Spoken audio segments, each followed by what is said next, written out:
start. But as we do that, let me project my slide. Let me know when you're able to see my screen.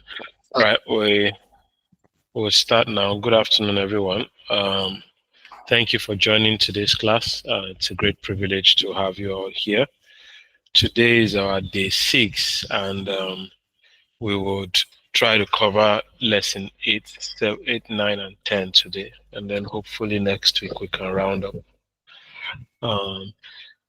Last week we looked at, let me share my screen.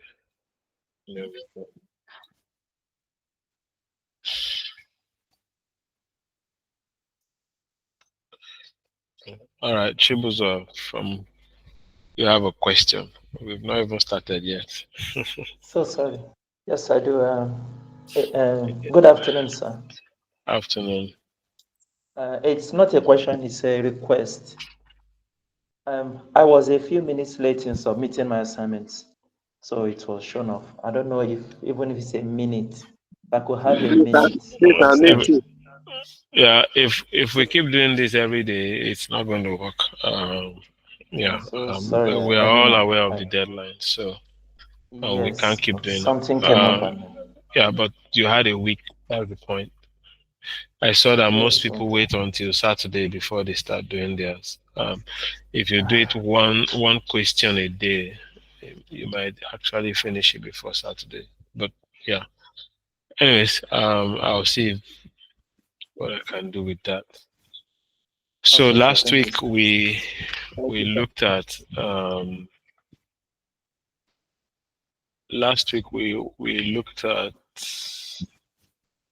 units. Where is it? Okay, let me pull this off.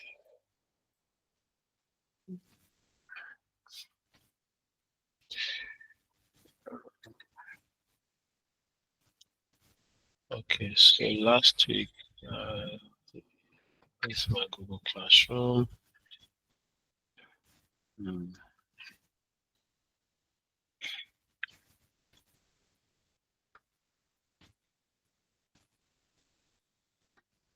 All right, so last week we looked at units 5, 6, and 7, and we didn't finish 7. In unit 7, we started by looking at how to create assignments and the different options you have when you create an assignment.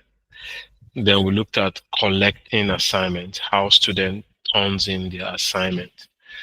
And we couldn't get to how you grade and how you provide feedback, which is where we will start off from today, and then move straight into lesson 8, 9, and 10 as quickly as possible. Today, I will focus mostly on the practicals, so that we can get all we can in terms of seeing how things work, and then in terms of providing you the several use cases. I believe that most of us have gone through the units on the learning platform from Google, and so we should be able to have a grasp of the entire theoretical part. And most of us should have answered the questions on those platforms. So we will not spend so much time on theories, but we'll go straight into practicals. All right, so I did a demo with one student yesterday, last week. Let me see if this is the student. Let me see if it was student 1. But I created a class. Okay, Cam 3 class. Yeah, so it's Cam 3 class. This is the student. This is Cam 3 class. Just go into the class, and we saw that the student that turned in most of his assignment. We created a couple of assignments. We created one assignment, one question. We uploaded course materials, and we did a quiz. And I walked us through how students will see the assignment, how the teachers will give the assignment, students see the assignment, students submit their assignment, and I explained a few other things. And today I want to focus on grading and feedback. and then we'll move into lesson two. So this is the student, and he has done his assignment. That's why it's showing turning. Um, I mentioned that if you had done your assignment and the deadline had not exceeded, you will see on submit, because the student is able to take back his work, make some changes, and submit. But the moment that the assignment time has passed, you will not be able to unsubmit. So this student still has the unsubmit button. So let's just confirm that the deadline hasn't been exceeded. I'll go into classwork. Let me see. Okay, it's due today by 11:59. That's at the end of this course. All right, so the first thing is, as a teacher, you will see those that have turned in their work when you go into assignment. And when you go to grades, you will also be able to see the, the different assignments that you've created. And so you can grade them directly from here if they are not supposed to turn in any work. But if they are supposed to turn in any work, you go to the work that they are supposed to turn in. You will see how many students have turned in and how many hasn't. And if all have turned in, you will see this turn to 0. Now, you can view instruction here, or you can review their work. So I have two students and I want to review their work. So this is the first student, and immediately you will see all his submission on this side. You can actually, it's a PowerPoint presentation. You can Google Slides, sorry, you can open it directly from here, or you can open it in another tab by clicking on this icon. So I see this student and I see that, okay, this is student one boy, this is student two girl.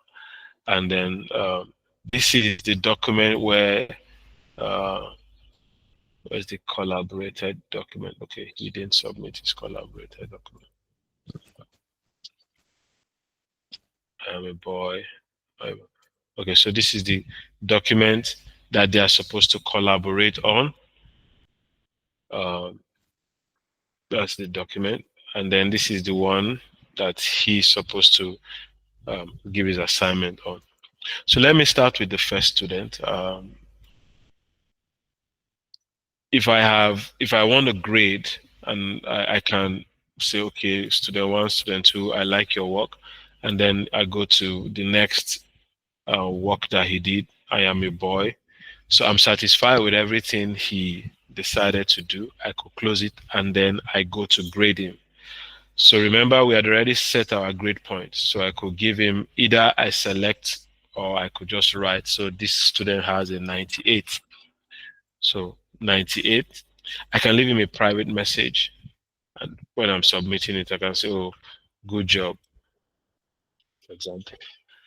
And then I return. I have to return, means when I have graded him, I'm returning his work.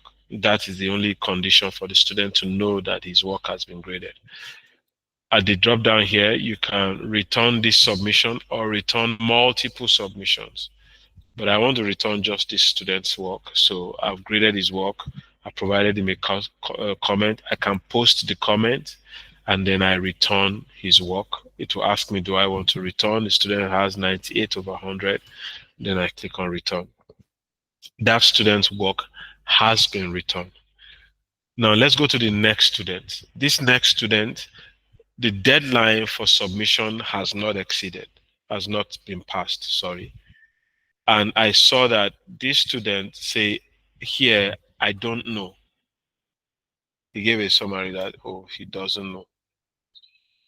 And I can, okay, so this is showing originality report because I asked the system to check for plagiarism.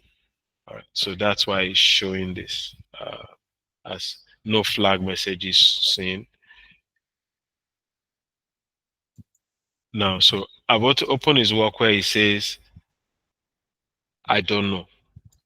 And so as a teacher, I want to provide a feedback to the student.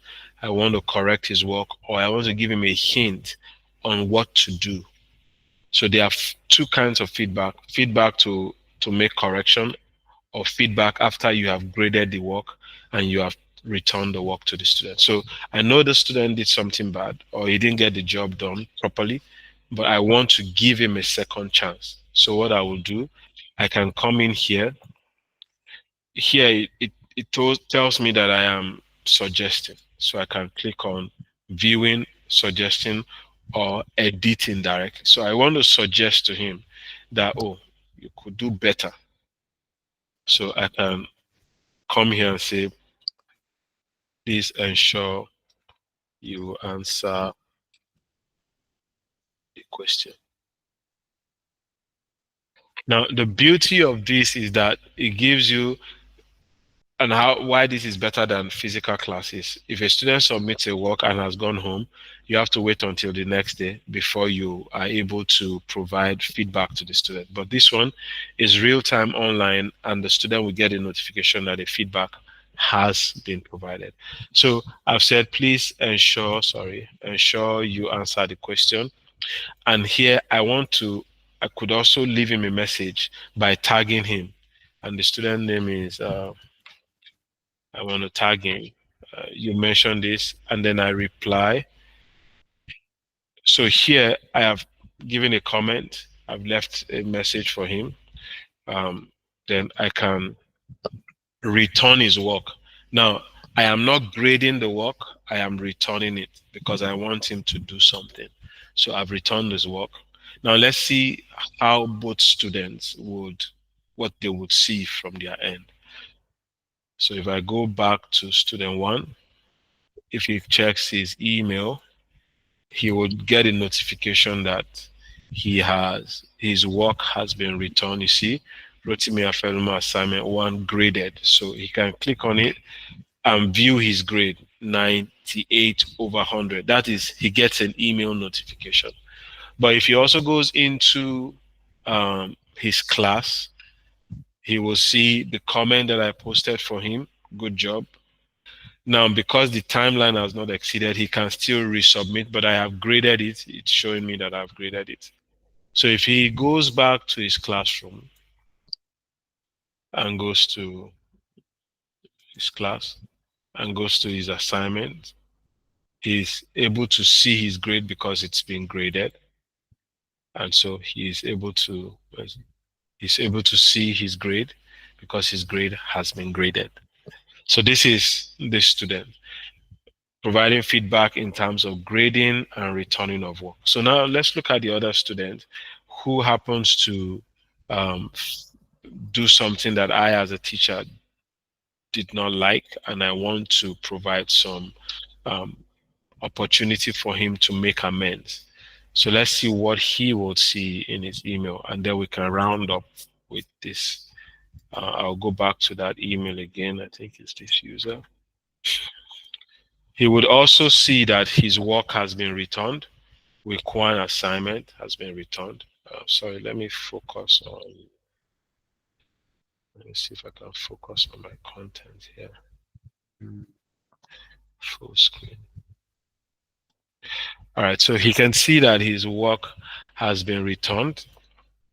And so if he clicks on it, he will see that the work is returned. He can view details that will take him directly into the Google Classroom from his email, or he could go into his Google Classroom and then he's able to see that I returned his work.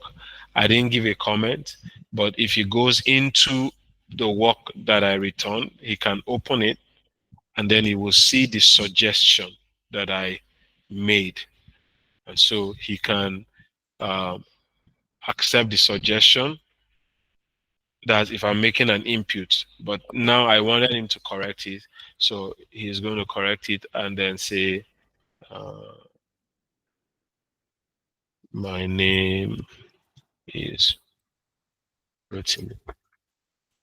He has edited, like I mentioned earlier, with this, you don't need to save, it auto saves. So you can go back into his class, into his Google Classroom. If he opens it again, he will see that the changes have been made. And now he could then hand in his work again and submit. So once he turns in the work, I will be able to see the work that he has turned in again, and then I can grade it.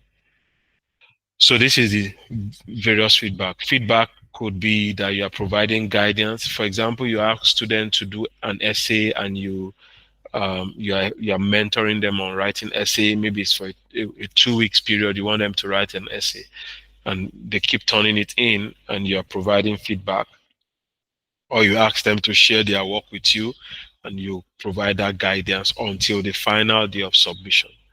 So you can always return work even before the deadline, so that the student gets the opportunity to proceed and to redo what he or she is missing in. All right, so that's that about feedback, and so we'll just move to Unit 8, and just straight ahead to Unit 8. Unit 8 is about measure, understand, share student growth. Now we've come from communication and we've looked at collaboration. We will still continue to look at collaboration. Now we want to focus, we also focused on communication one to one via email, one to one or one to many via chat, one to many via groups. And we also looked at sites where you can showcase students' work. Now we're looking at how do you measure student progress? How do you uh, analyze, especially if you have students that have gone, you've worked with over a period of time, how do you measure their growth, analyze their growth, and then show those growth? So those are the three things we want to focus on. And all of this is done on using Excel or spreadsheet, Google Sheet. So you use Google Form to collect data, to ask questions, to do quiz, and you've gathered all of those data into a spreadsheet. You can then begin to analyze, or you've used Google Classroom to do all the gradings. Now you want to put those grades into a spreadsheet and then begin to analyze. So let me show you an example so that you are able to see that within Google Classroom, you could actually um, you could actually export out all your grades into a spreadsheet. And that's one of the beauty of Google Classroom. So let me pick one of the older class that I have that has, they're about, all of the assignments are there. You can see day 1 to 7 assignment and attendance 1 to 7. So you could actually export all of this into a spreadsheet or on a Google Sheet, and then begin to analyze those data as we would learn today. So for example, if I can click on any dot here, and you will see, no, sorry, let me see, it's still loading because there are a lot of assignments there.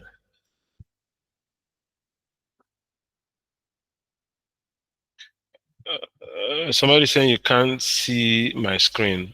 My screen Me, I can see is, your screen. I can see your yeah, screen. so you might need to, whoever that person is, you might need to um, go out and come in again. All right, let me go back here. It's slow today because there's so many things.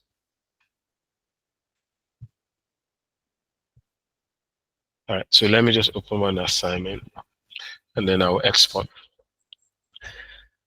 So however much of the assignment you have, you can always export the grades into a spreadsheet, and then you do whatever analysis we want to do today, you do it from there. So if this is, so here you can see, you click on an assignment and you click on the gear icon, you can download, copy all grades to Google Sheet. So let's try to copy this to, oh, this is attendance. All right, let's try to copy this to Google Sheet, or you can download.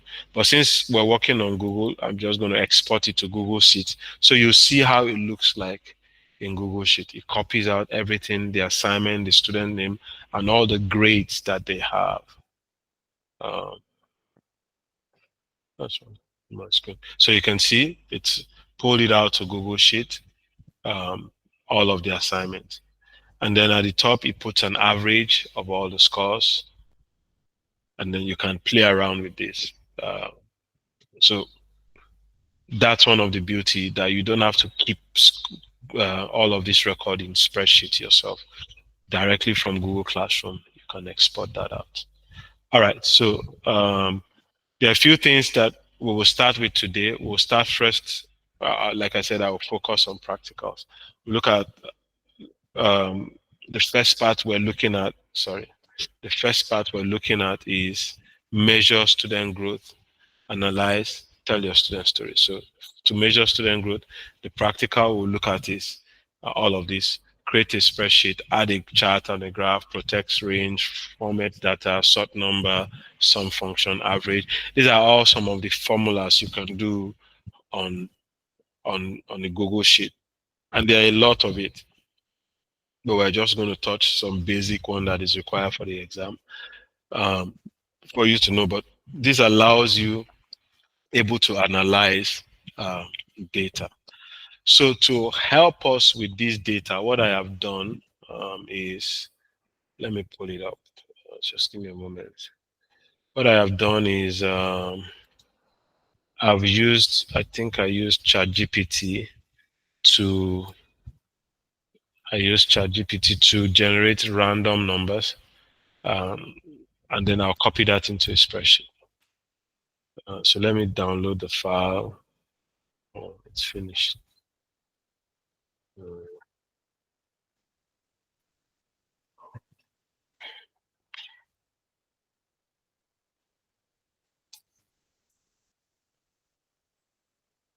Masking it to recreate. Now maybe let me see if I can. Okay, I think I can download the table. Okay, so let me open the table for us to see. Then I'll copy. All right, while this is ready, Patrick, you have a question. Patrick, you I have a cannot. question. It's not a question. I can only see in on the screen. I can't see what you are doing at all. I Yeah, can I'm see doing. that, and You I've can left only and come back. you can see what can you see my screen? It's just nothing else. I can hear your voice, or I can So hear the audio. you need to exit and come back in my screen. I've How just many of us are how many of us I've are just having the done same that problem? now. Yeah. It's fine at my end. So I'm yeah, seeing the your screen. problem It's fine from yeah this end here. the problem is from I your guess the end. problem is from him. Maybe it I is can see network. your So I'll screen. just Yeah, log everything in. is okay. Yeah, so I think Okay. unfortunately it's from your end. Okay, thank you. Yeah. Okay, first of all, Uh, we Please, start maybe by he should make his view to be spotlight. who, me? No, I mean the person that just complained Yeah, you is should because of the spotlight my view. own view. Yeah, if you probably spotlight. Okay, maybe let me see if I no if I can spotlight my screen. Let me see. Yeah, no, because I'm sharing my screen is already spotlighted. It's my camera that I can now spotlight for everybody, but I don't want to do that. Pin to screen, pin for everyone. That means if I pin this for everyone, you'll be seeing only my screen. You'll be seeing my picture on my screen, but that's not very necessary. All right, so the first thing to do first is within my Cam3, I will create a spreadsheet. Create spreadsheet. That's a new spreadsheet. I'm going to call it uh, data, for example.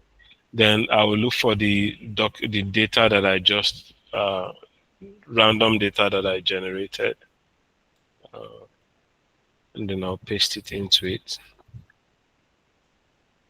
Okay. So I have this. Let me expand it properly so we can see. Oops.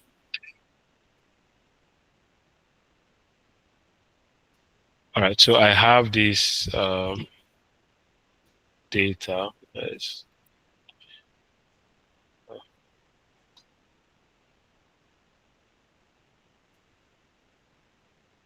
Mm.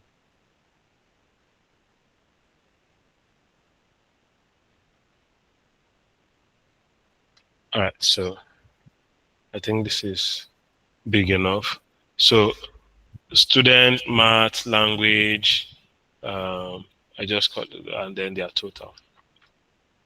So the first thing we want to do, let's say you have data like this, is that you can perform some mathematical operations, or the first thing we would do is we would look at graphical representation. Can you plot? What are the things you can do? You can do pie chart and bar chart. So let's start from graph.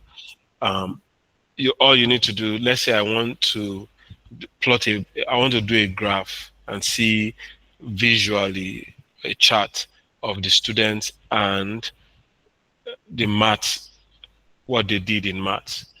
Then I click on this and I click on insert. Then you insert chart. Click on chart and immediately it will plot a chart where you will see maths or students and maths.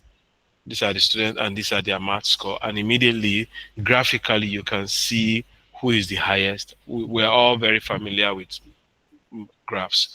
You can change all of the graphs to different ones or different ways you want, or different graphical or visual representations you want. You can even do a pie chart and then it will change into a pie chart. You see the spread of each of the students. Um, you can do um, different kind of options that you prefer. You can do this one, that's putting student on the y-axis and then math on the x-axis. If you want to stack this one, we can stack. Then you can further customize, can play around with the dimension and all of that on this side. So let me take this out again.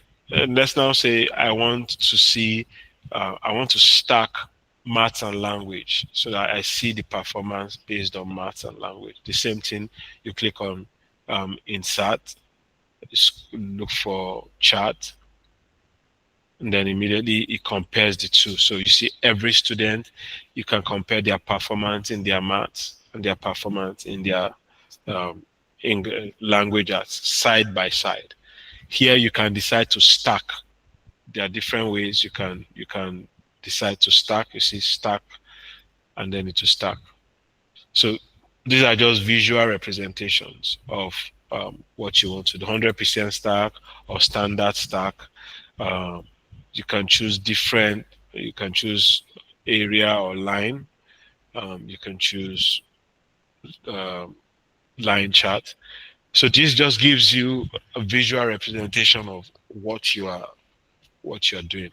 And the beauty of this chart is that you can actually plug this into Google Site.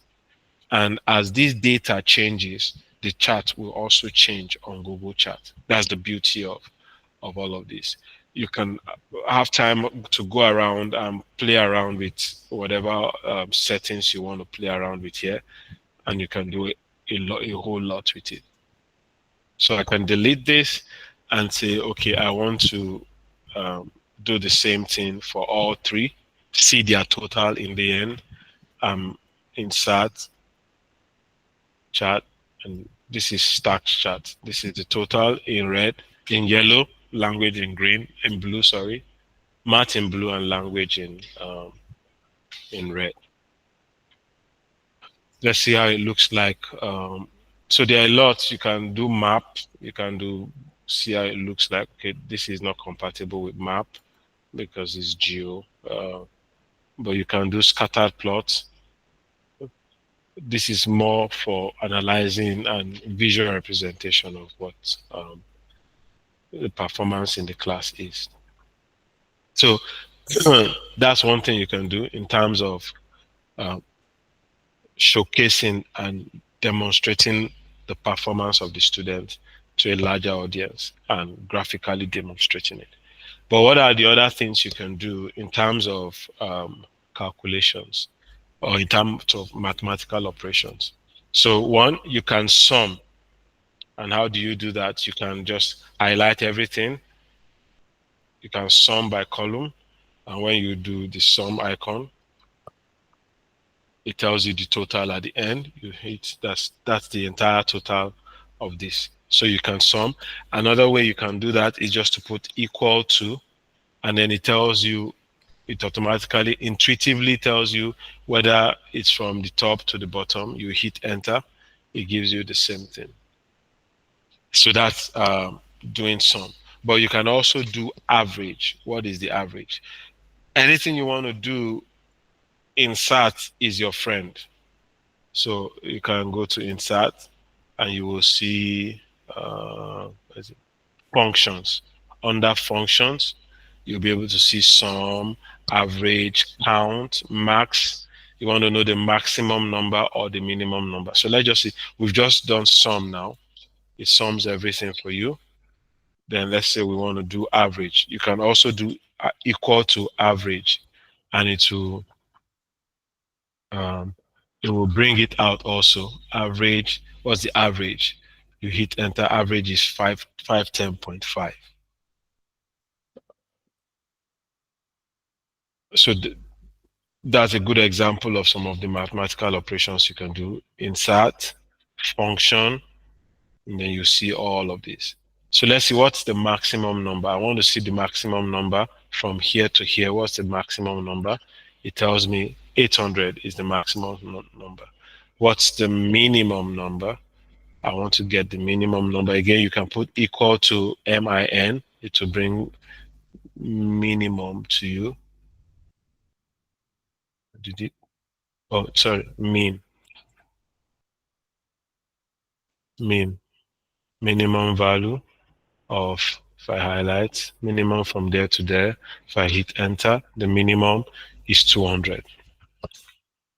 So whatever analysis you want to do, you can always do that across all of these numbers. Insert, function, and then you see all of this. You can filter. Some of them are functions or operators that you can perform on numbers. Some can only be performed on text. And you will see even finances, you can do a lot of option. You go to Google, you can do Google Finance, image query, Sparkline, lookup, logical info. I think some actually with text, you can change, you can actually find. So there are a lot of operations you can perform, but we're not going to be focusing on most of this. But you can always come back and look into that. So, okay, we've done some function, average function. Let's look at format data. All right. So, if, for example, I want everything here, I want this number to, I want to highlight this and I want it to be in percentage. If I click on this, it changes everything to percent. That is one way. You can also put decimal figures. And I'm sure a lot of us are familiar with this already. You can put decimal figures. So you can click on this and click on format and say, this one, I want it to be a plain text. So this figure now, he's seeing it as a plain text. So if I want to sum, you can see that it's not giving me. So let's say, let me change everything from here. I say I want to format this. I'm making all of this equal to plain text. So I've changed this number, though they are number, I've changed them to plain text. Let's see if sum will work now. See, it puts it as 0. Why? Because it sees it as plain text. They are no longer numbers. And that's why if you highlight this, it just counts the number that is there. It doesn't sum. But if I highlight this, you see here at the bottom here, it sums it all for me because it sees it as numbers. But by default, you set these as automatic. So that's how you do some formatting. You can change the presentation of numbers into text and vice versa. So I'll put it as automatic so it automatically recognizes what it is. So format is where you do all of that. You can change it to numbers, to percentage, to scientific. You can actually change it to currency. If I click on that, it puts $sign in front of it. So that's formatting. Okay. And immediately I did that, you can see that this number shows up already. It shows up for me already. All right. So that's format. Now let's look at protect data rate. I'm going to give us a use case. Let's say, for example, you are working with a group of people, and let's say, for example, you are using spreadsheet to input all your student data so that you can create a report card from that spreadsheet. And you, as a maths teacher, you have a column where all your maths, you are the maths teacher for this student, and somebody else is the language teacher. And so I am the course coordinator or the registrar. And I don't want people messing up with the data. Then I can protect the entire cell, the entire spreadsheet, or I can protect a column.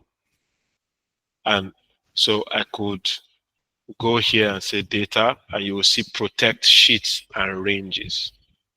If I click on that, it comes here, and I can say, okay, if I want to protect the entire sheet, I'll choose sheet, and then I can protect that sheet. I can set permission. The permission says only me can make changes. But now I want to allow a few people make changes, so I can do custom. Then I can add their names. So I can say student 1. I can say Timmy Aferumo. So I'm giving these people access to do some editing on this document. So restrict who can edit. I'm restricting it to only these people, or I am making it only myself can edit. Once I protect the cell, you see, any other person that goes into this cell, into the spreadsheet, even if they have edit right on the spreadsheet, the entire spreadsheet has been secured and protected. They will not be able to edit it. And then I can delete it. Yeah, I'm removing it.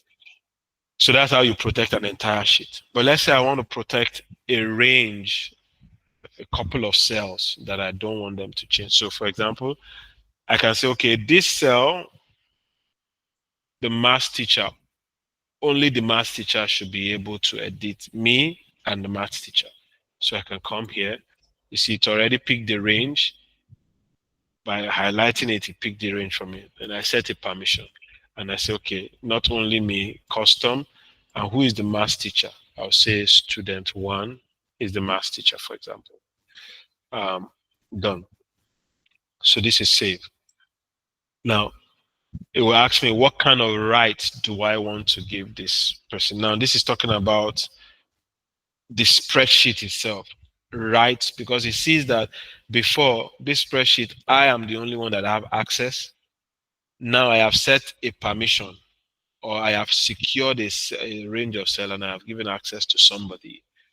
Then I also need to give that person access to the spreadsheet. So I'm giving that person an edit right to the spreadsheet. All right. Now, so there are two things now: the protection of a specific cell or range in the spreadsheet, and then access to the spreadsheet. So I can say here, I want to give access to the spreadsheet and say anyone with the link, anybody with the link can edit the spreadsheet. Anyone with the link can edit it. But I have protected cell column B for a particular person. Let's now protect column C for another person. I'll click on add range again. This is another one. I'll set a protection, and then I will say I want this person only, and this person is who?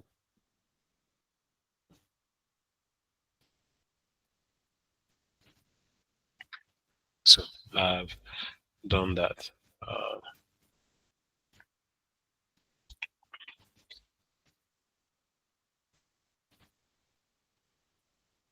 Let's see, let me copy this link now.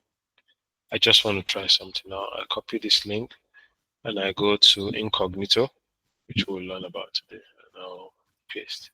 This one says anyone with the link can edit. Let's see if that person will be able to edit that cell. Although I say anybody that has this link can edit this document. But within this document, I have protected 2 columns. So this person that is anonymous, this person that is anonymous can edit the total column, but cannot edit the C column. You are trying to edit a protected cell. Can also not edit this, but he can edit any other thing. Now this is, I gave everyone with the link access to edit the file, but within that file, I protected 2 columns and I gave only 2 separate people access to edit those columns. So now this is the general public. Anyone with this link can edit. We see that whereas they can edit anything, but these 2 cells, they cannot edit. Now let's go to student 1. Student 1, I would, let's student 1. That's what happens when you have too many things open.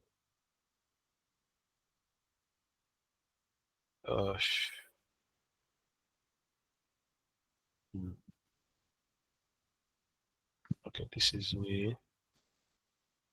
This is the public one. This is me. Let's do that one.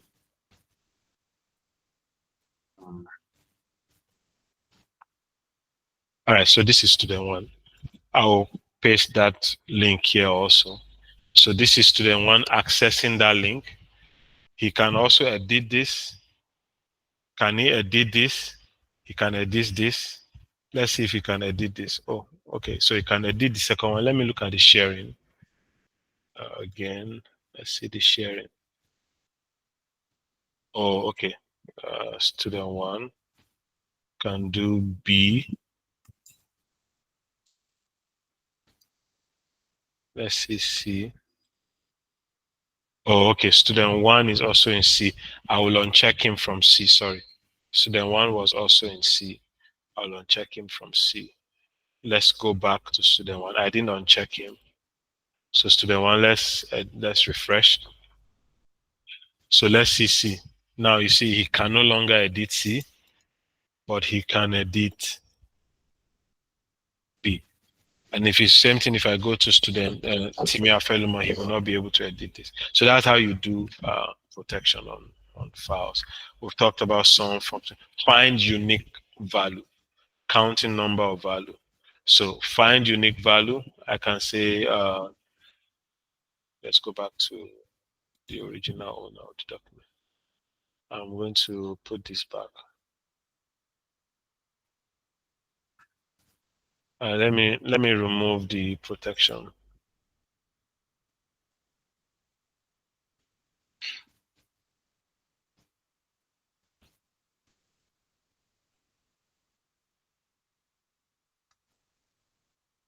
All right, so let's go.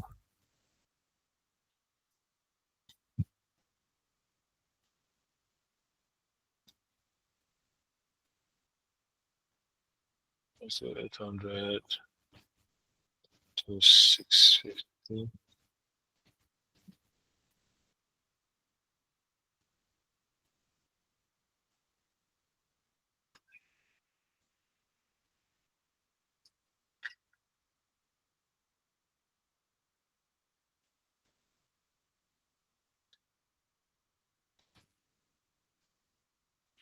All right, so all right, so I can come here, and what do I want? I want to find, where is it? Sorry, insert function. I want to find average. Let's look at all. I want to find unique. Is it unique? Sorry.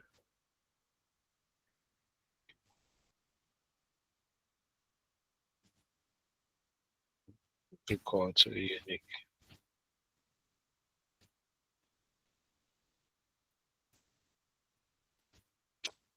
Sorry. Oh,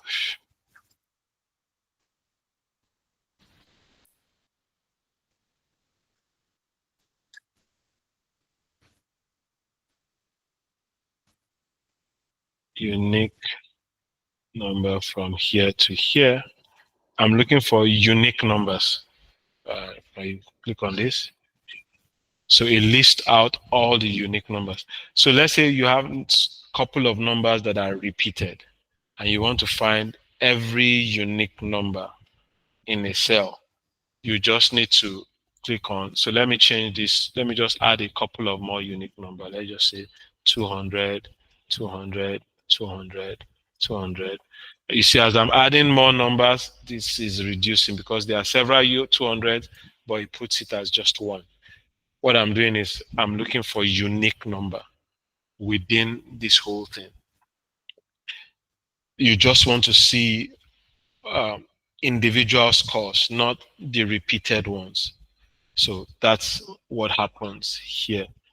Um, Another thing you can do is you can count, and this you can also do equal to count, and you can use the formula, or you can use on that format count. I want to count how many things are here. You hit enter, tells me there are 20 figures here. So what I'm doing is I'm counting how many.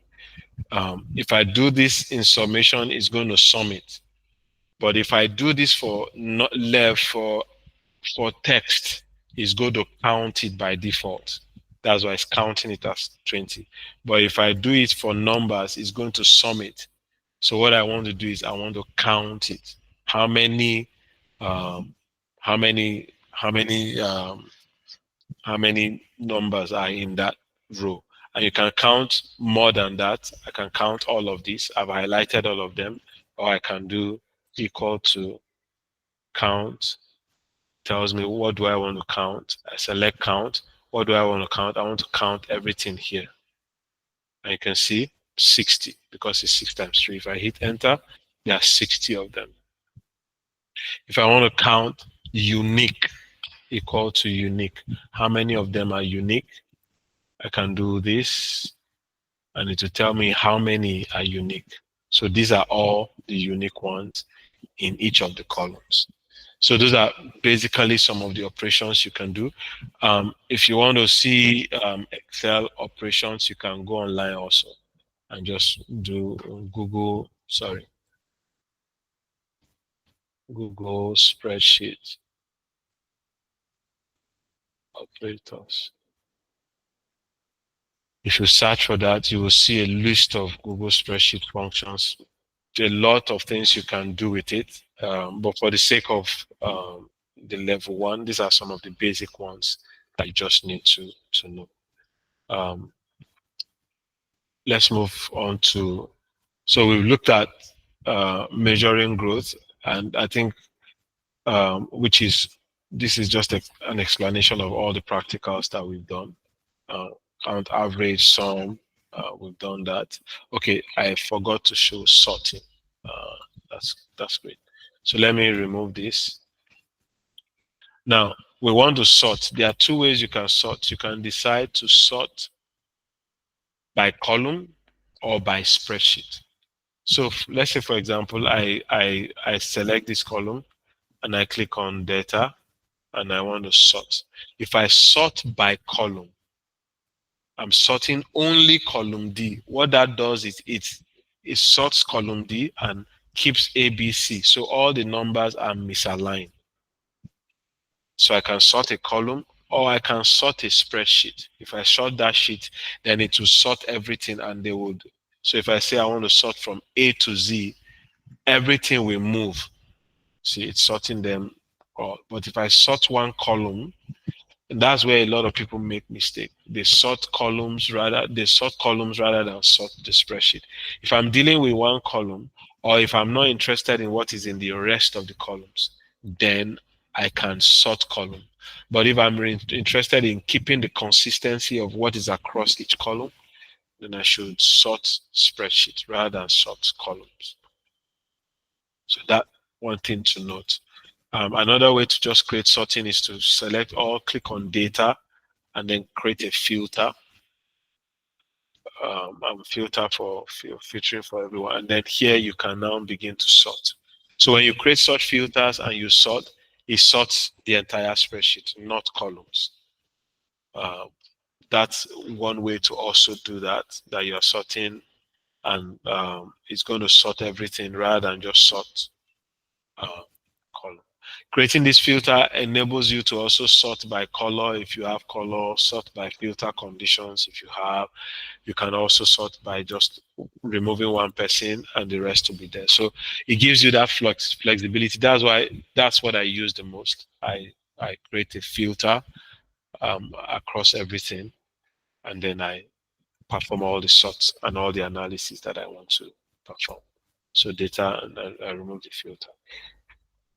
All right, so that's what that is about. Let's see the bar chart. We already did the bar chart, and that's what this is talking about. Measuring, tell your growth story using graphs, bar chart, and pie charts, and different visual representation of numbers.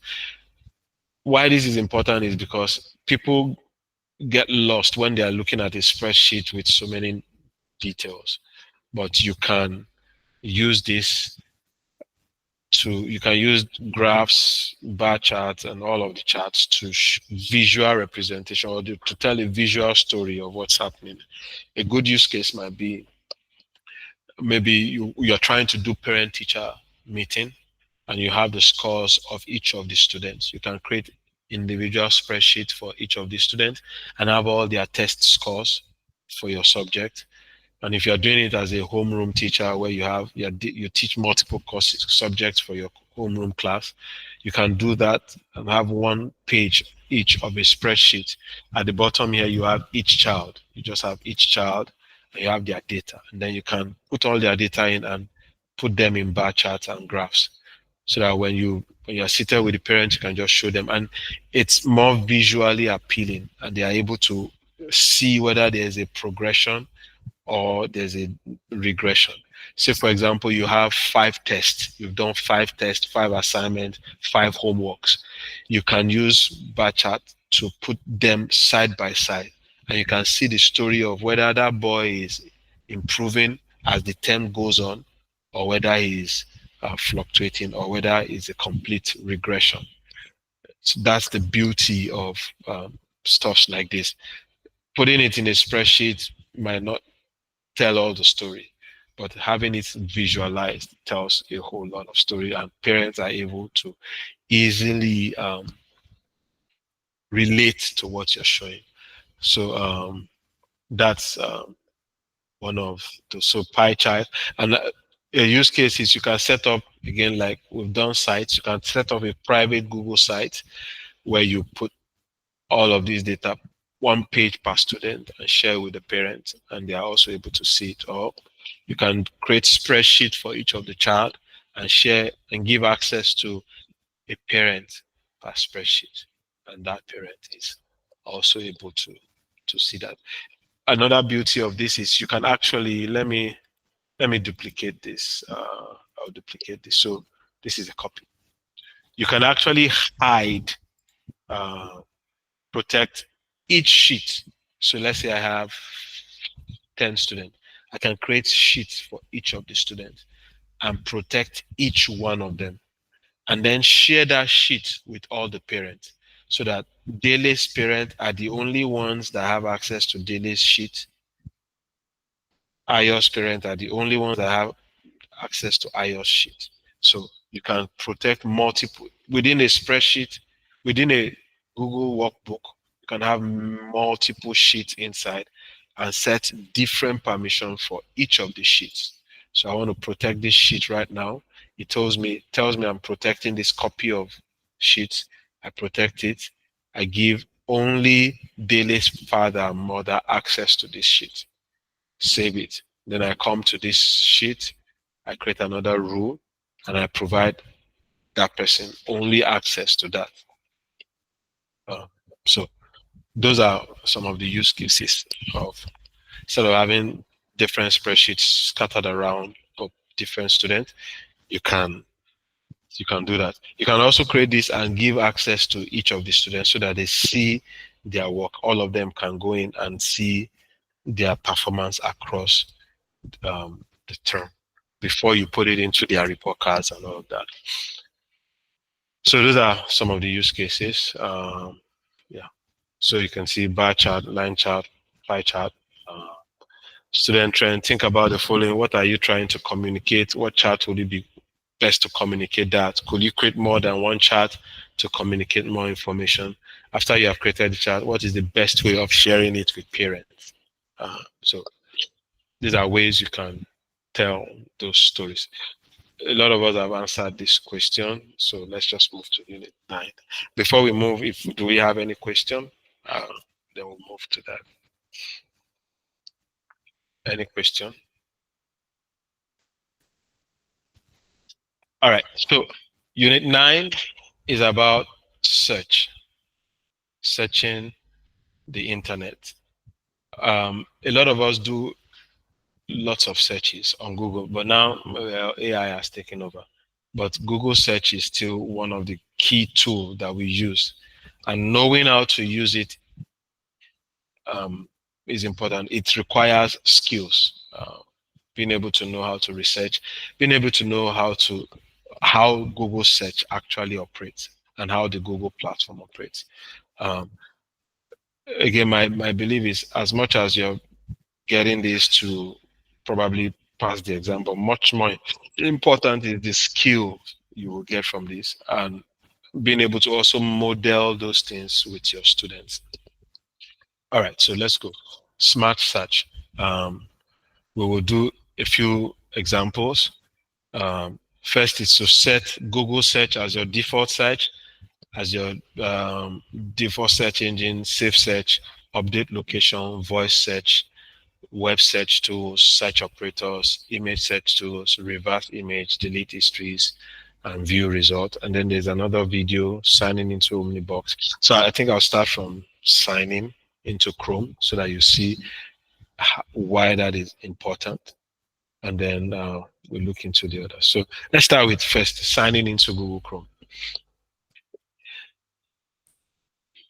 There are two ways that you can manage your Google Chrome. One is by profile, and then the second is accounts. So I can have one profile. Let me show you an example. You see, are you seeing my screen? You can see that it shows R, which is my name here, and it shows R here. So you can see here it says Google account, but here it is a profile. So when you log into Google, you log into the Google Chrome and you create a profile. The beauty of that is everything you do within that Chrome, within that profile, if you go to another computer, let's say you have your computer is bad and you change it, but you have logged into the Chrome browser and created a profile. And once you create profile, all your passwords, all your search history, all your bookmarks, visited site are saved under that profile.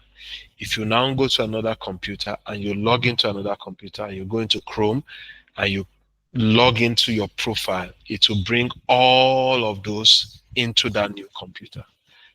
That is this one.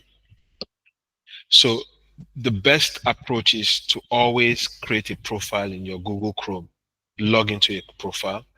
And then if you now have multiple accounts, you can now add them as an account. Otherwise, you can have multiple profiles. So let me see if you guys can see my screen. So if you have multiple profiles, if you right click on your Google Chrome, it will list all your profiles. Can you see profiles? This is my personal one. This is my school one. This is TTC one. And then this is student one. I'm going to show you the differences in all of this now. So this is my Google Chrome. If I click on Timmy, you will see it bring up another one. And if you see here, it's going to show this is me and this is my account. All right. Let me go back again, right click, and I will open my school one. If I do that, it's going to open another browser and you will see that this profile is my school. So profile, I'm just showing you profile. You might not see the difference now, but there's a difference between the bookmarks that I have on my personal one and the bookmarks that I have on the school one. Let me do one more. I'll bring this up, and this is my TTC one. If I click on that, you will see that this just has a few bookmarks, whereas this has multiple bookmarks. So these are examples of profile, and I will show you how you do that, how you create a profile or log into profile. This is the student profile. You can see it doesn't have anything. Now that's profile. Now, if I decide I want to only create one profile, but I want to manage multiple accounts on those profiles, how do I do that? So this is my student profile. You can see profile is student. Okay. All right. Now I want to add, that's where profile is. Now I want to look at accounts. Now I can add multiple accounts. And when I add multiple accounts, means I can, within that profile, I can switch through multiple accounts. For those of you that have multiple Gmails, this is how you manage having one computer with multiple accounts without mixing things up. So here let me first remove this account. So it's blank.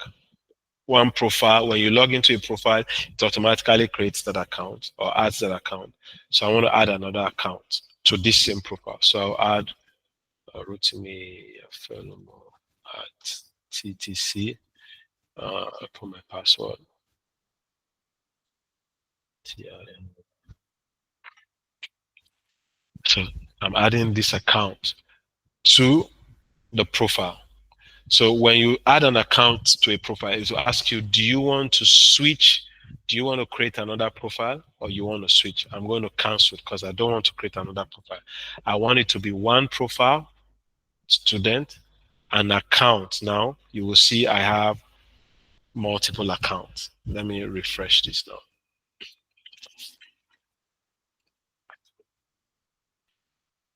Okay, let's close this. So let's do mail. I'm on this profile and I've opened the email of student one. But from email now, I can click on this email and you see I have another account, Rotimi. So I can open the Gmail of Rotimi and there's no conflict. You see, this is student and then this is Rotimi. Let's say I go to the Google Drive of students and I can now decide, okay, from the Google Drive of student, I want to switch to the Google Drive of Rotimi. I click on that and it will open for me the Google Drive of Rotimi, the Google Drive of student. So you can have one profile and have multiple accounts under that profile, or you can have multiple profiles, whichever way you want. But we'll talk about bookmarks later on. All these things you save, your bookmarks and your groups and all of that will be packed and saved under the profile. So that when you go from one computer to the other, the profile and your work and your history follows you across. So how do you create a profile or how do you log into Chrome? It's easy. The first time you connect to Chrome, when you log in to your email, it logs in automatically. Then how do you create additional profile? You click on profile and then you can click on add Chrome profile. Or if I go to manage Chrome profile, I will see all the profiles that I have. I can add more profiles.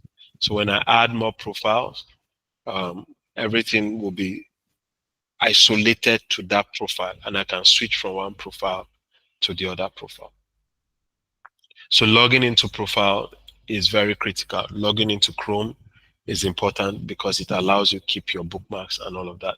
And we would look at how bookmark works. So let me look at Omnibox and then we'll jump and come back to all of this one. Incognito mode, bookmark.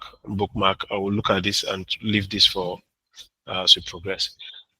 When you come into Google, this column here and this one and this one is what is called Omnibox. It is not just a place where you type your URL. It has a lot of function. It can perform mathematic expressions. It can you can use it for a lot of things apart from just search. You can use it for a lot of things. So for example, I can do 10 times 1000. So it does calculations for you. That's why it's called Omnibox. It does a lot of things. I can do stopwatch. Then it brings stopwatch for you. So it has a lot of function. It is not just where you type in your URL. That's why it's called Omnibox. It has a lot of function. You can use it for currency conversion.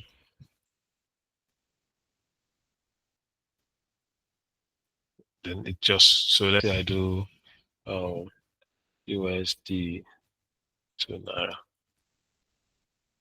It just brings it for you. You can use it to do multiplication, addition, division, conversion from gigabyte to megabyte. That's basically what the Omnibox is for. It's not just a place where you type your address or a place where you type username and where you type Google search. You can use it to perform a whole lot of function. So that is what pointing out for Omnibox.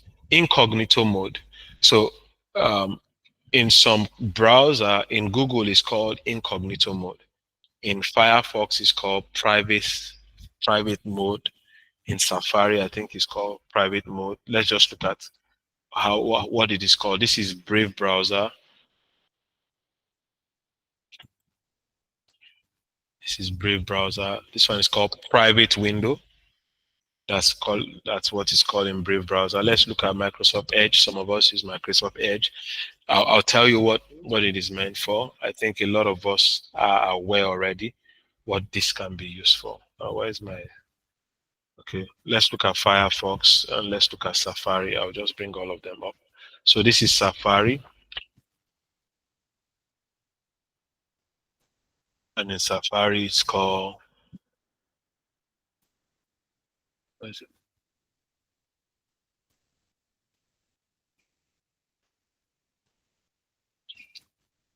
Safari is called... What am I doing? In Safari, it's called New Private Window. That's what it's called in Safari. Let's see if Edge is up or Firefox. So in Edge, this is my Microsoft Edge. In Microsoft Edge, it's called Private Window also. If you're saying that, let's see what it is called in Firefox. This is Firefox. Firefox is also called Private Window. So for most of the browser, it's called Private Windows, but for Google calls their own incognito. Incognito mode or private mode is like a private area for you to work. It doesn't store any data at all. Whatever you do in private mode is private. And the best use case is if you want to do something and you don't want to leave a obvious trace, although forensic analysis can still find your trace of what you've done. But if you don't want to leave obvious trail of what you've done, then you use incognito mode. That's one. Secondly, if you want somebody else to use your computer or you want to use somebody else's computer, then you can just open incognito mode and use it. You can log in, do your banking details on anybody's computer using incognito mode. Nothing is saved, nothing is kept. So if you open incognito mode, it doesn't require you to sign in, or it doesn't show that you are signing into it. So since we're in a Google class, let's just use Google. You click on the three dots and you will see new incognito mode. That means when it comes, when you see this icon here, you know this is incognito, and then you see it here, you have gone incognito. Other who uses this device won't see your activities, so you can browse more privately. This won't change how data collected by website that you visited. So Chrome won't save your browser history. Let me expand this so you see. Chrome won't save your browser history, cookie or site data information entered in form. Your activity might still be visible to a website that you visited, of course, your employer or school, your internet service provider. But on that computer, nothing is saved. So um, if I want to go to mail here, though I have logged into mail before on my computer, but if I come here, it will prompt me to sign in and it will not show any of the record I have before. But if I go to my normal Chrome, where I have signed in before, and I click on mail, it will not ask me to sign in. It will just bring the account that it remembered in automatically. But uh, um, Incognito doesn't do that. So that's the beauty of Incognito. Whatever you save is saved. It's not there. There is, once you close it, there is no search history. There is nothing. Everything goes. So that's Incognito. Let's see. Bookmarking web pages, managing bookmarks. So let me use one that I have never used before, which is the student one. I delete it. Okay, I have too many things open. Let's look for student one. I would open. Okay, so this is student one. When you visit, when you are preparing lesson material or you are trying to do some things, you always refer to websites and places that you visit. And sometimes you want to keep those so that you can revisit them. That is where bookmark comes into place. So let's say I like to go to YouTube. Let's say I like to go to CNN.com, for example. And every day I come here. So what I can do is I can bookmark it so that it keeps it somewhere, and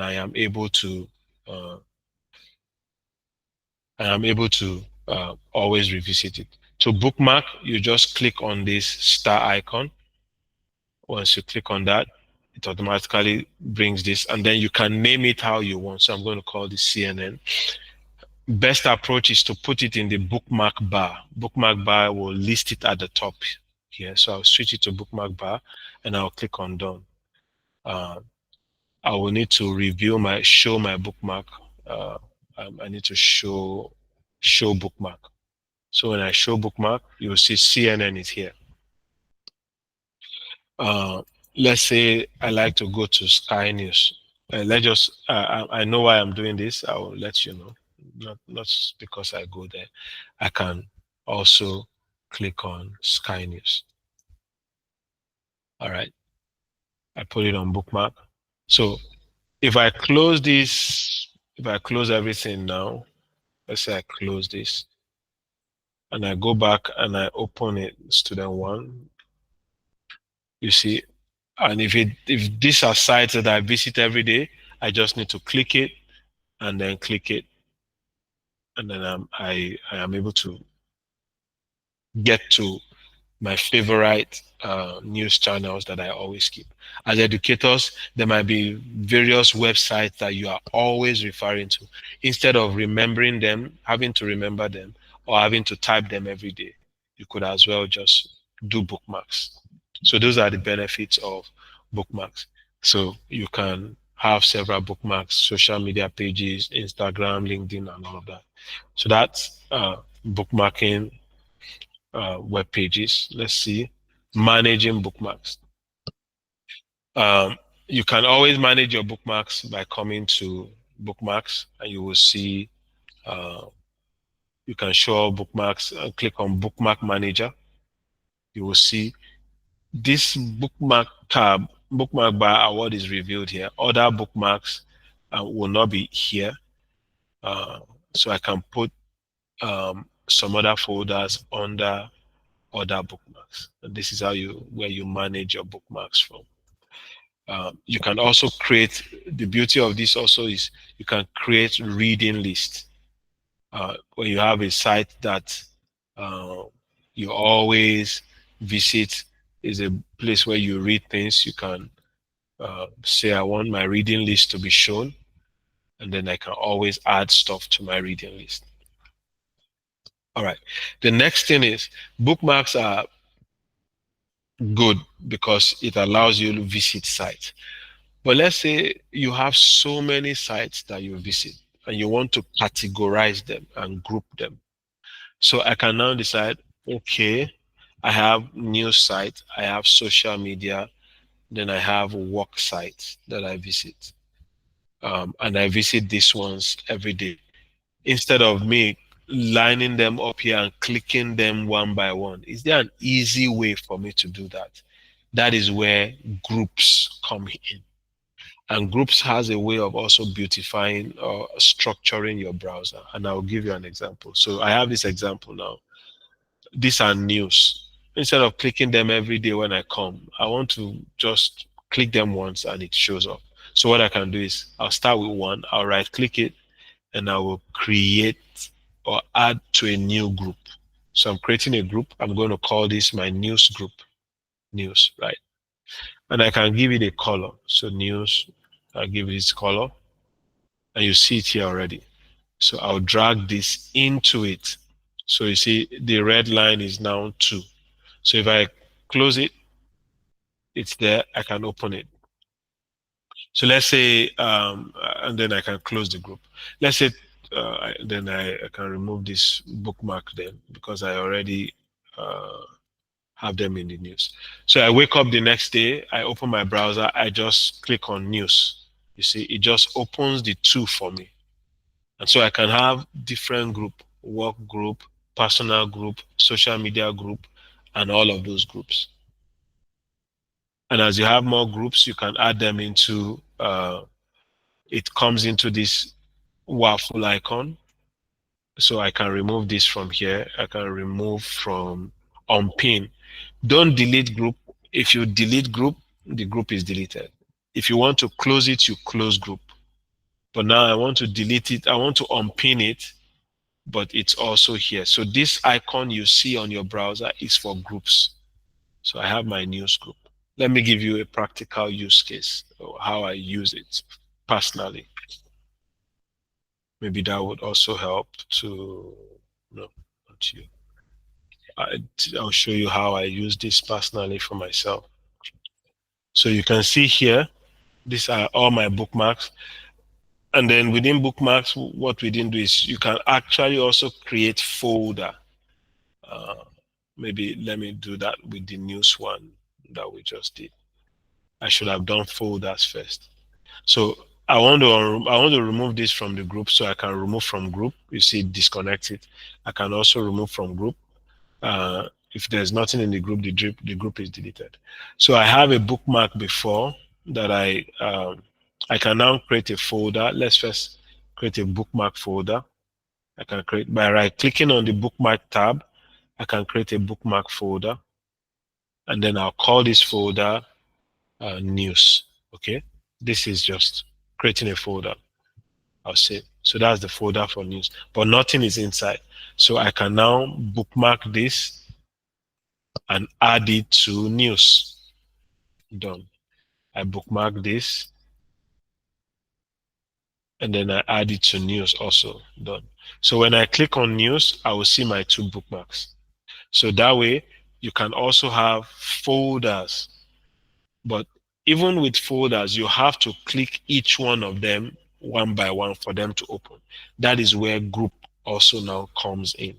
So folders or bookmarks are things that you want to revisit or you want to keep for future or for future references.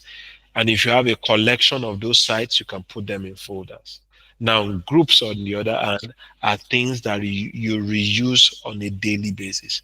Say, for example, you are planning for a lesson plan next week, maths class. You are opening website and you are finding those resources very relevant. rather than you know that after next week mass you will probably not need them anymore. What you can do is you can create them into a group, so that once you open them once, all of them are open, and once you're done with them, you delete them. Bookmarks are for things you will always refer to that are critical to your operations. Then groups are, you can use that to do your immediate planning or short time planning, so that you group things together, you can open them together.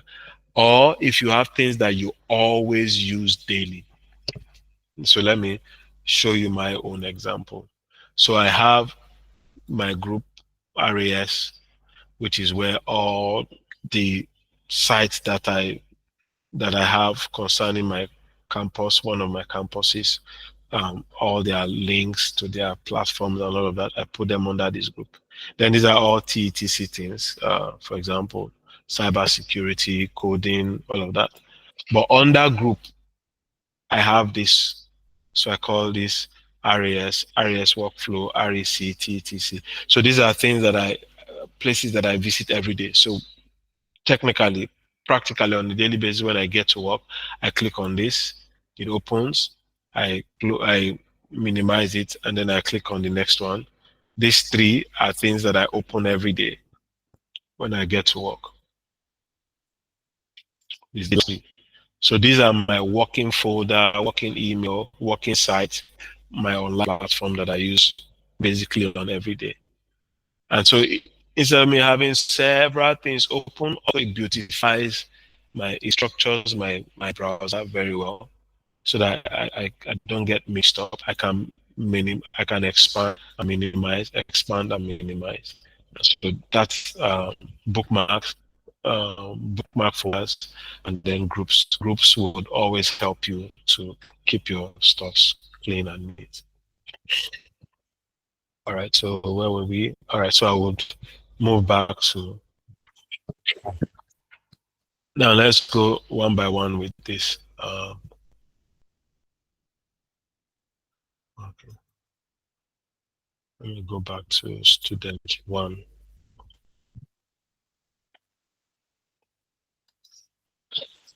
All right, so the first thing, make Google your default browser. To make Google your default browser, you just click on the three dots, and then you go to settings. Here you will see default browser. You can set Google as your default browser. Um, I have set it at the back end for TTC because I'm using TTC. But if you're using a private email, maybe let me try with a private email. Uh,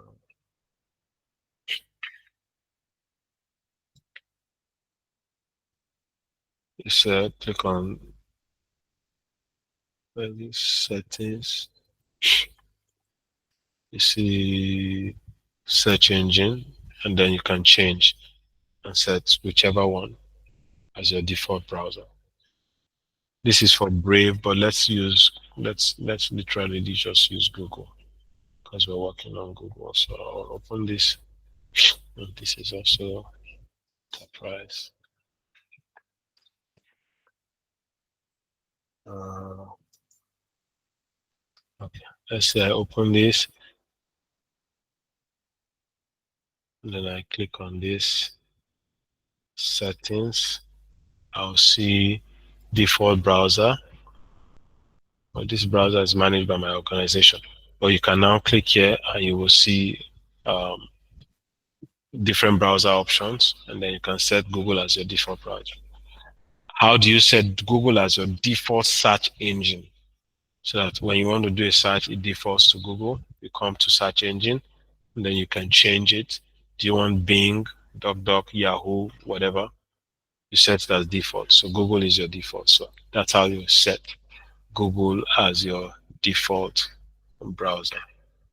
Uh, then the next one is, let's say, safe search.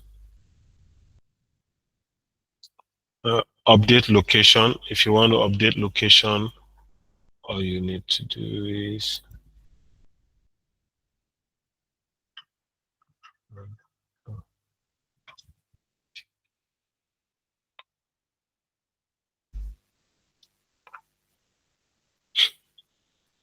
So you want to update location here.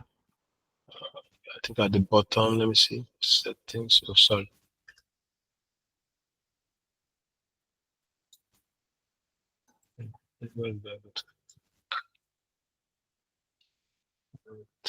Settings. Alright. Hmm.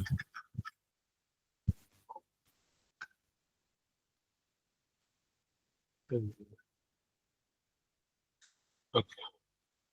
So languages, but there's at the bottom of the page there that you can change the location.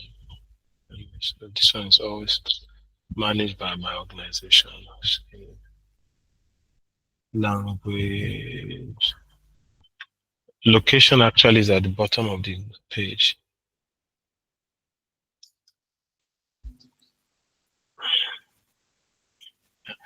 Um, my browser is tied to my organization, so that's why it's showing Malaysia at this moment. But you can always change on your own. You can try scroll to the bottom. You'll be able to change the location. Voice search. To do a voice search is just to click on this, and then you allow your microphone. Let's speak. Music. And then it searches. Reggae music. Search. So that's how you. All right. Thank you very much. So that's how you do voice search. Now the next one is web search tools. This is where things get very interesting with Google. So when you search for anything, let's say we search for butterfly. All right. These are where you find all of the options. Now, you see, there's the AI mode now, but let's not get to that first. Let me not. So here you see everything about butterfly. If I want to see butterfly only images, I'll click on image and I'll be able to see butterfly image. Every option that I click here, I can look at tools. So because I click on image, if I look at tools, I can now narrow down search by size, large, medium, color, usage, right? Not filtered. Creative Commons are the ones you can use freely. Commercial and other licenses are those that are licensed. You can't just use them freely. Types, anytime, the past 24 hours. I want to see butterfly pictures posted in the past 24 hours. I click on that, and these are, see, 11 hours, 20 hours ago, and it shows you this is licensable. So any option any search filter you choose here are tools for you to work on it. So let's say I want medium size or I want green color, it will narrow it down to green color. If I want size to be icon, it will also further reduce it down to icons. So that's the option. If I want videos, butterflies on videos, or videos about butterfly, I click on video. With that tool also, duration, anytime, any quality, all videos, any source. If I want videos from butterfly.com, it will only show me videos from there. If I want video sources from YouTube, it will list out all of YouTube for me. If I choose shopping, it takes you to shopping site. News will bring you to news on Butterfly. Forums will take you for forums on Butterfly. And you can see a lot of more flight, finance, web. So these are all search options, things that allows you narrow down your search or refine your search to make your search more fruitful or more specific to what you want. And those are some of those tools. advanced search. You click on advanced search, it opens a wider space area for you to work with. So remember, we're still working on butterfly. Find pages with these words. I can now begin to refine them. It gives me a lot of options to work with and redefine exactly what I want rather than just type in generally. Advanced search gives you a lot of options. Any of these words, none of these words. So you can exclude words, you can include words. So let's say I want to search for basket. All right, basket. And I want it to be exact word is basket. Okay. I don't want it to have ball. I don't want it to have plastic because if I search for basket, anything with basket will come up. So I don't want it to have ball. I don't want it to have plastic. I don't want it to have wood, or I want it to have plastic and wood, but not ball. All right. So if I do that, it will not show me anything around board. I want it to have wood. It could be wooden or wood basket. And then what else? Number ranging from this to that. No. Any language, region. I can decide, okay, I want it to be things from Africa. Last updated time. So it gives you all of those options. And when you search, so you see basket, wooden or wood basket minus ball. Those are, instead of you cramming these operators, and we'll look at operators later on. But going to my advanced search and I put in all those words, it now put it for me the way it will show.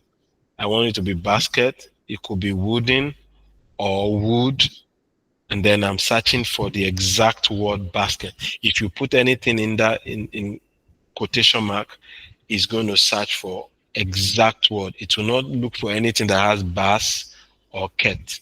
It's going to be basket.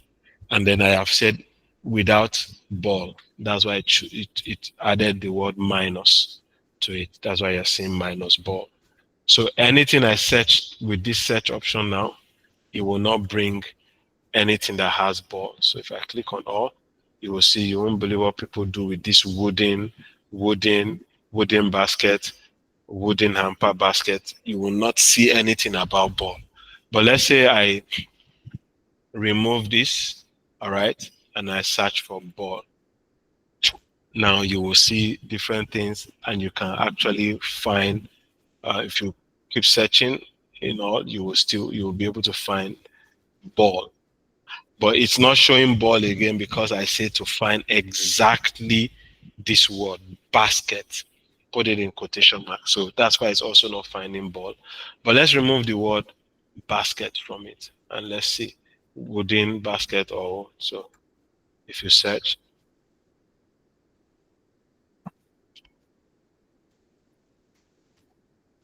so wooden basket. Okay, I also define wooden or wood as must contain those words. So these are ways you can refine your search, and advanced search allows you to do that. Search operators. We've seen and, we've seen or, we've seen minus. You can actually just, I think I pulled it up recently. You can actually look at, where is it? Okay. You can actually look online and you will see a lot of search operators. Instead of cramming these operators or memorizing them, you can use the advanced search. But if you want to memorize them, you see, if you do basic search operator, quotation mark, find exactly the match of a keyword. If you put it in quotation mark, it will search for exactly that match, and helps you combine two or more, or broadens, let's say, either this or this.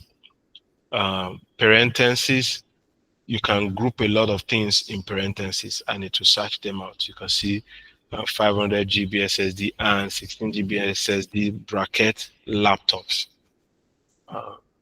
Then minus means do not exclude these words. Dollar means you're searching for something that has prices.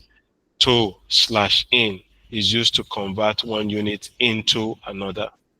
kg to lbs. So double periods is needed to specify a range of numbers. So if you say 1 dash dash 2, it's going to start between 1 and 2 numbers. Or 2021 dash dash 2023 is going to search for that word between 2021 and 2023. But if you go to advanced search, you would see that there is that option there. Asterisk means anything before this word is like a wildcast. Anything beside wildcard, anything together with this word, bring them all out. So you see a lot of search operators. But like I said, use advanced. If you want to search a website, you put site column, you put that website. And anything you're searching will only search based on that website. Say, for example, I want to search something on YouTube. I can say basketball, then site column youtube.com. Is going to search that term only on YouTube. So that those are benefits of. You can play around with this and look at the options that you have to help you refine and narrow your search rather than giving it something and then it just go all across the website, and then you have to now deal with so many references or links that you have to go to. But all of this helps you narrow down those searches. Reverse image. Okay, so we looked at image search tools already. When I pulled up an image, where is it?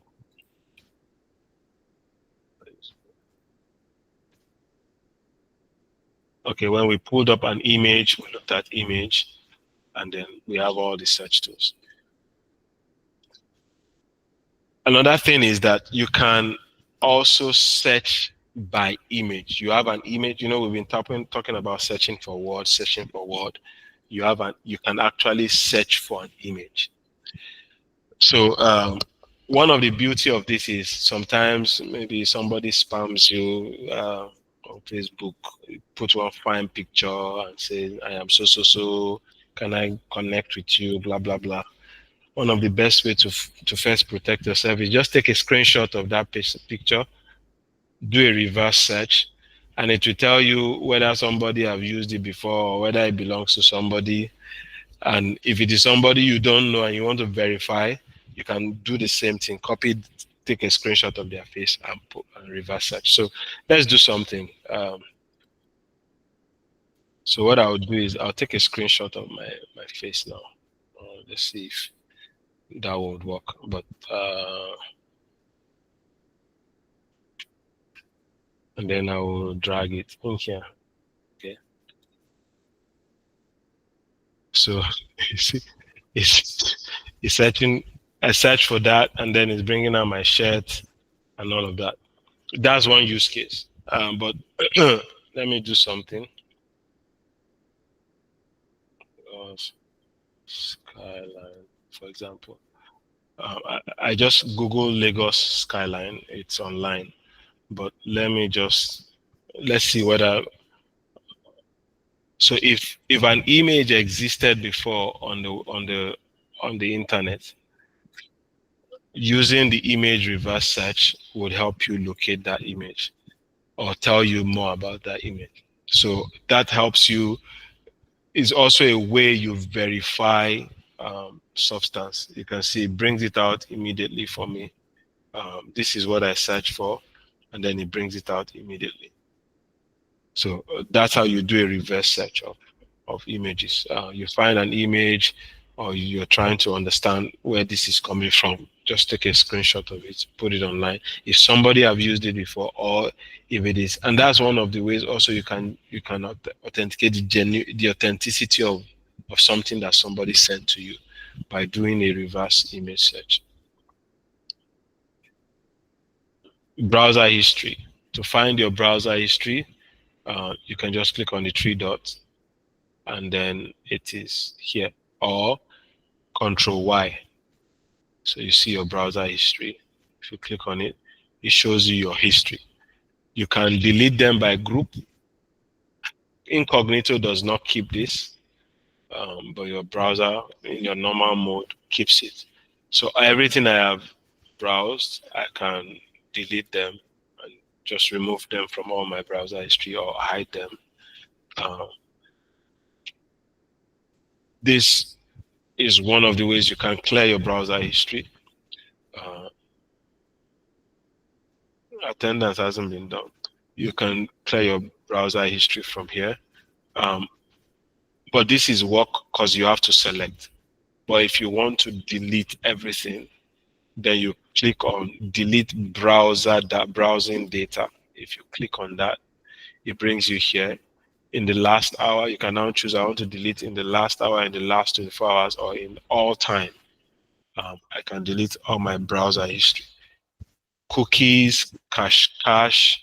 Don't always delete your cookies. If you delete cookies, means it will sign you out of everything that you have signed into and remove all the records or saved records of browser history or sites that you visited. So you have to sign in again.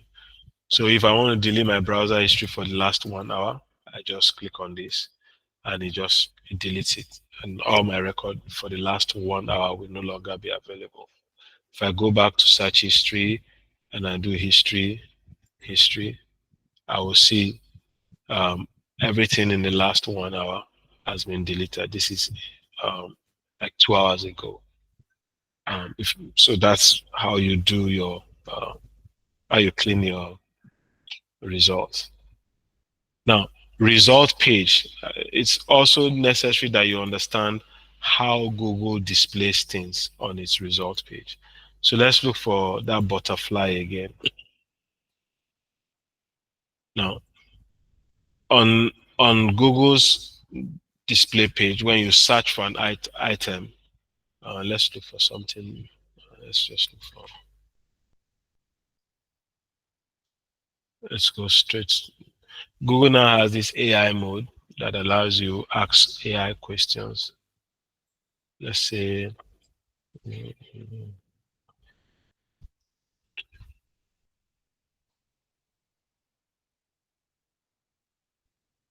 all right.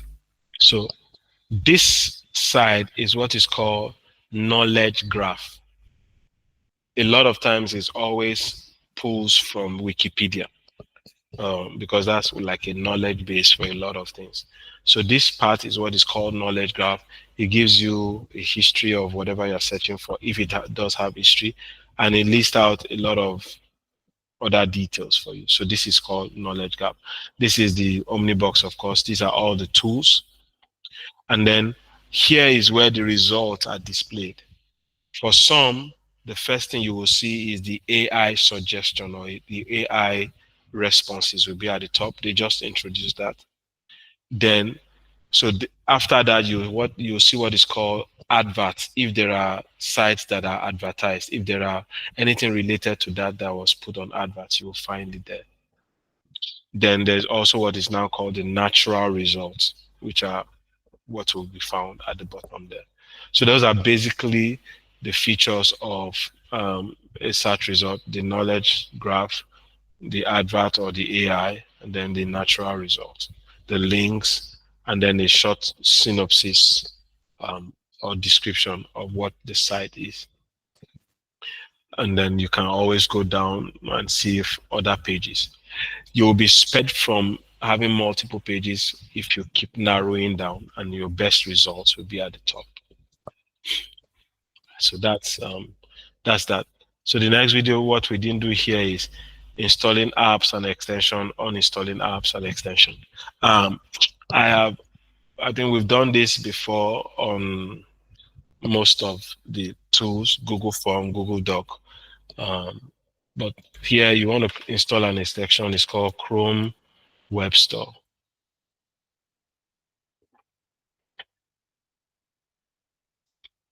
Chrome Web Store.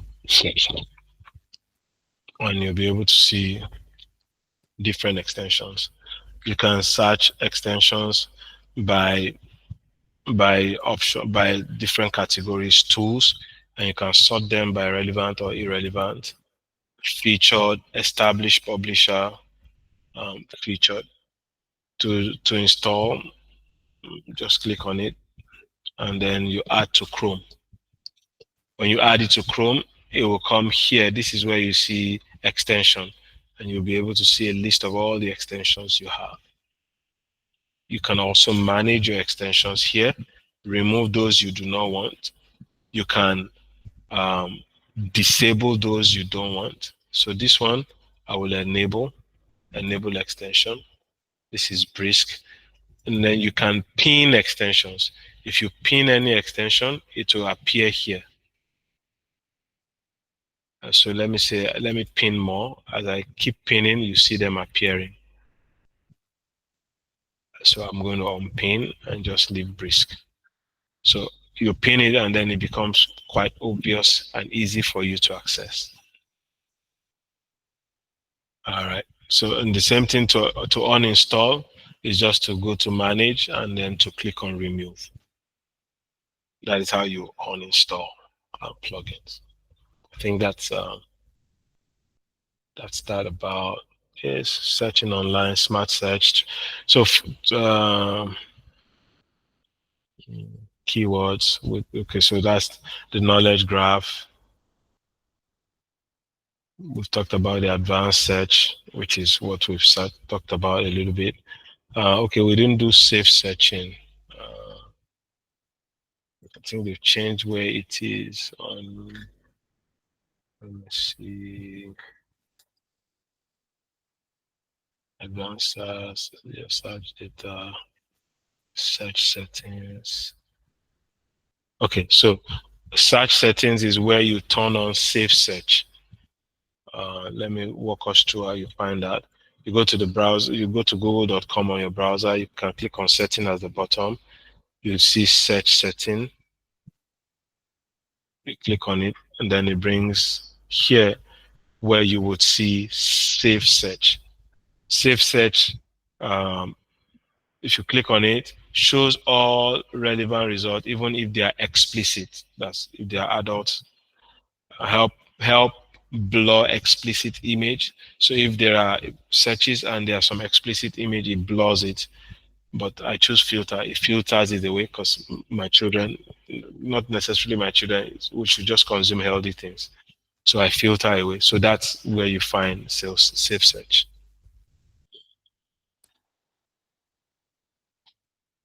Yeah, so we talked about this advanced, stop searching, start finding. So the concept of using all of those details, the search bar, the add, the natural result, filter, knowledge gap, which is what I just displayed to us, is so that you understand, instead of searching, you are able to quickly find because you know how both to use the operators and where to find what on the search. So you see it, knowledge gap, natural search, natural result, filter, and search bar.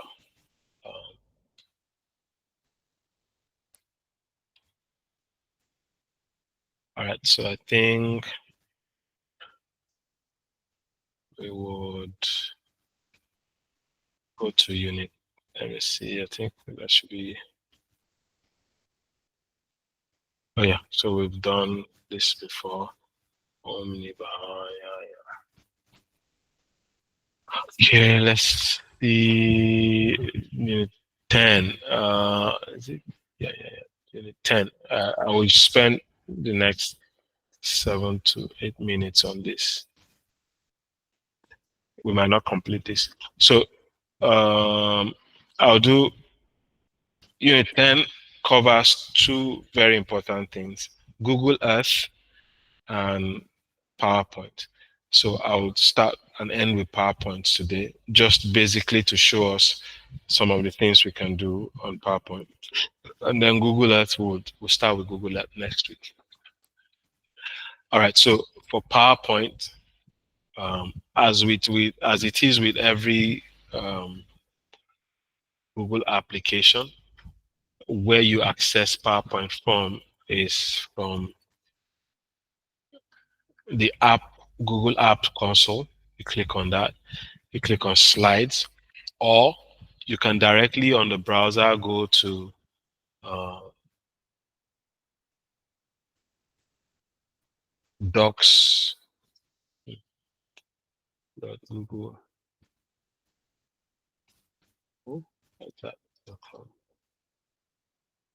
Or it's coming Slides.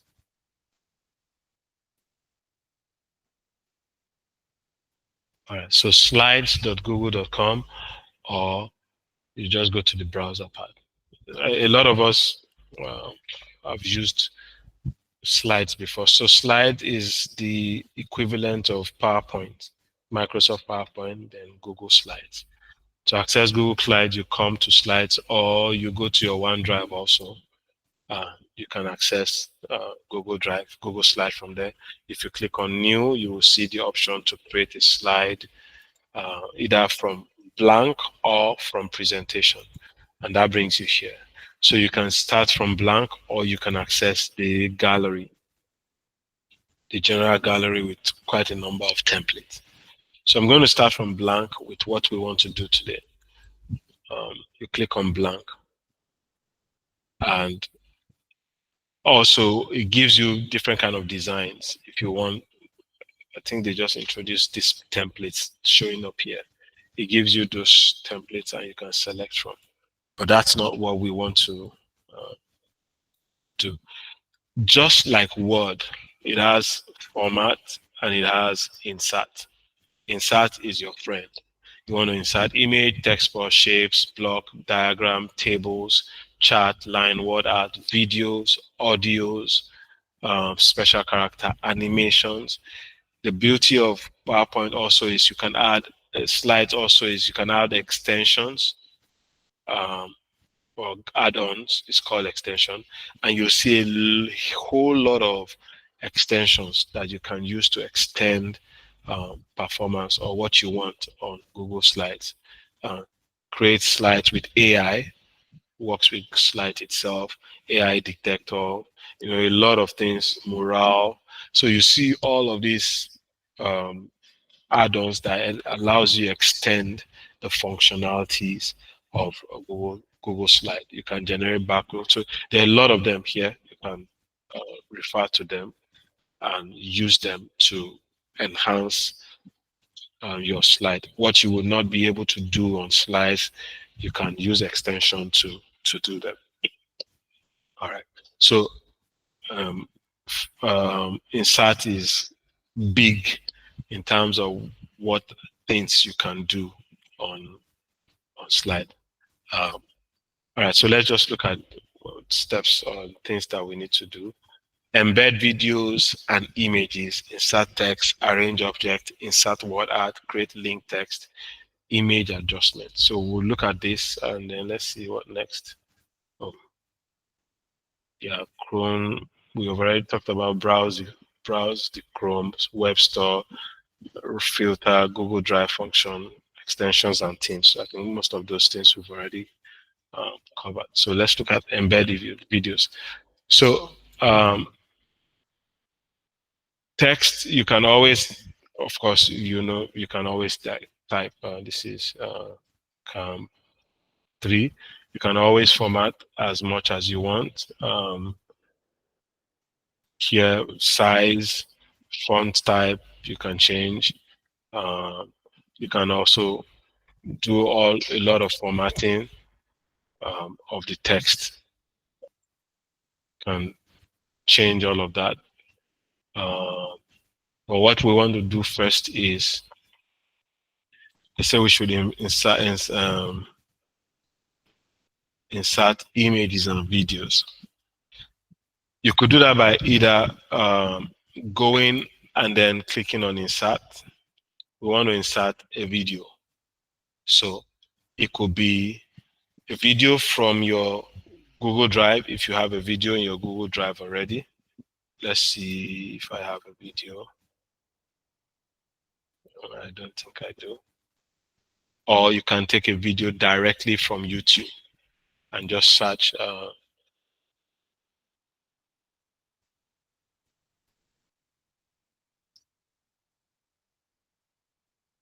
So I search for a video on YouTube. All right, so you can insert that video. The beauty of this also is you can scale it the way you want it. And here on the side here, you can decide how it will work when you know this is a presentation. You can decide, okay, is it on click or to play automatically when it gets to that page? Do you want it to mute the audio? So you can set all of those settings for video sizes and rotation, position. Instead of doing drag and drop, you can. I think this is a waste of time. You can just drag and position it however you want. As you move them, you see the position is changing. Drop shadow if you want to allow it to have a shadow feel, but this might differ because this is just a video. It might not have those features, but you are able to set all of that. So this is how you embed a video in. So you can play it directly in the slide. That's the beauty of it. Or you can play it once it's projecting. So here I want it to be that it plays automatically. So let's say I want to play this slideshow, and the moment I slide the show, it just begins to play for me automatically. But if I set it that it should play with a click, then it will play with a click. Now it's seamless because Google and Slides and YouTube are all Google products, so you are able to use them seamlessly. Let's duplicate. Let's add a new slide. You can add a new slide by just right-clicking, and then you click on add a new slide. Here, I want to take out all of these. Here, the next thing is to add embed an image. Again, insert is your friend. We're looking for image. Image could be from a computer, could be from the internet, could be from your drive. It could actually be from your camera. So I'm turning on my camera now and I'm allowing. I can then take a picture, insert it, and that's the picture. The same thing, if you click on formatting option, you see all of the options that you can do or work with on a video, on a image. You can flip it however you want. See, I'm flipping the orientation. That way, you can change the position however you want. So this is how you insert video image using your camera. But I also could export from my, sorry. I also can export from my, I could insert from computer, from the web. If you click on the web, it will show you options here. You can also search. I can search for, let me see.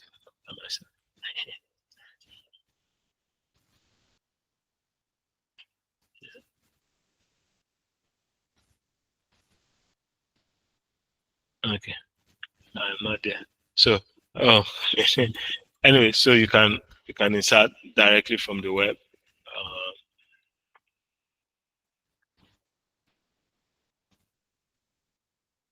So that way, you can insert directly from the web. All right. Another thing you can do is you can crop the pictures directly on slide by just double clicking it. If you double click it, you see the crop icon, and then you can crop. Crop. Okay. So that option is also there for you. By just double clicking, you can crop it.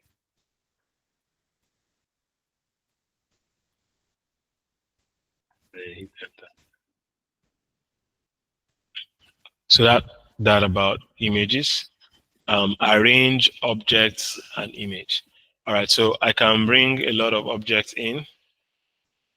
Arranging it is by just dragging them across however you want to have them arranged. And you can also shrink their sizes. Apart from cropping them, you can increase or decrease their sizing as the case may be.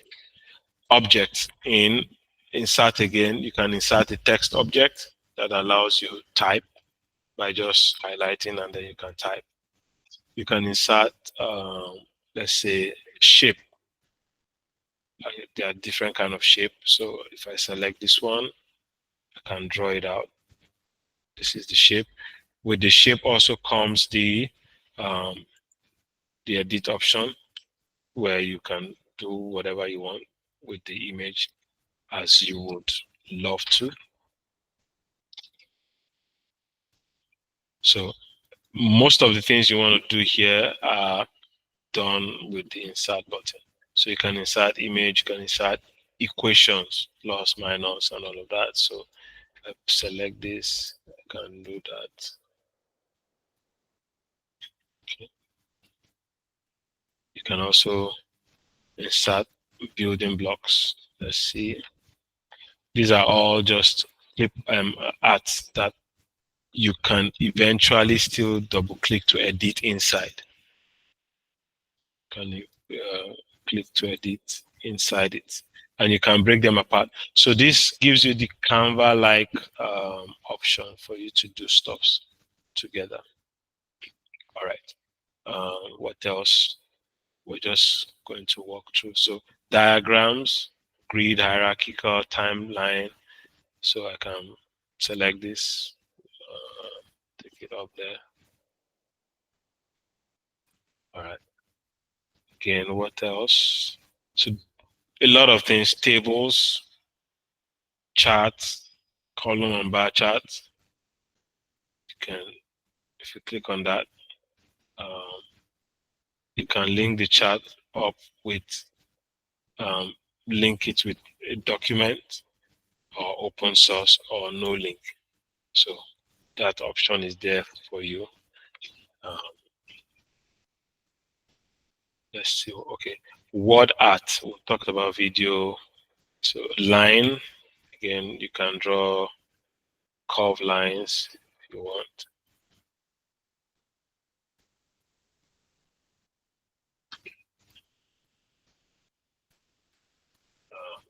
Let's just round up. Word art is another kind of word that you are able to write things clearly.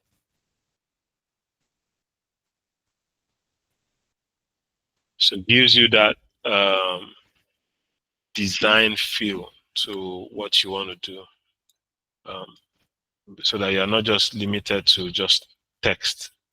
And with this, you can keep writing. You can also change the font size. If I change it to impact, you can change. You can okay. We're rounding up now. 11:08. Just give me 5 more minutes. All right. So for things that are grouped together, you can ungroup them. So let's say I put this here. I can also where's that option to order? Order means you can bring backwards and forward. So if I bring this to the front, it's going to be on top of. So remember, I say I bring it here, it's covering it. I can order it, bring it to the front. If I bring it to the front, it's here. I can send it to the back, it goes behind. That's how you order things. If I select this one, I can also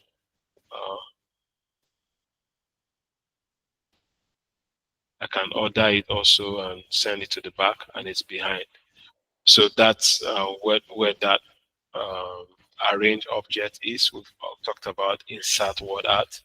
Image adjustment is what we just talked about earlier, where I said you can crop, you can also increase the sizes of the image. Just give me a moment. I did tell you answer your question. The last thing is create link text. Now, there is Let me put new slides here and then just copy one. So there are times where you have a website and the website is so long or it's so gibberish. So let's say I have this document. This is a Google Doc, right? It's a link. And I can paste it in here. Okay, I can, let me remove this. I can paste it in here.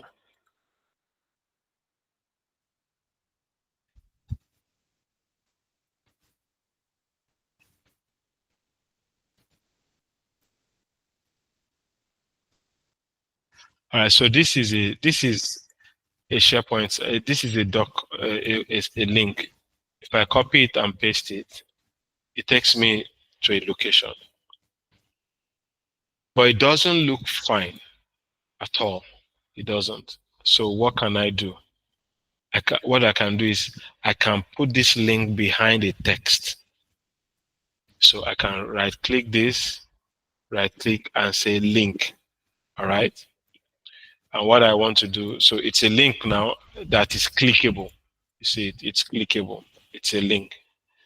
But I can edit that link and say, okay, instead of it showing up as a very long, I can just say click here. All right. So what I'm doing is I'm wrapping a link, I'm embedding a link into a text to make it more appealing. Okay, so if I click on this, so click here. So anybody that clicks this can go directly to wherever that link is. It's much more appealing that way. You can do the same thing for an image. So I can right click this image and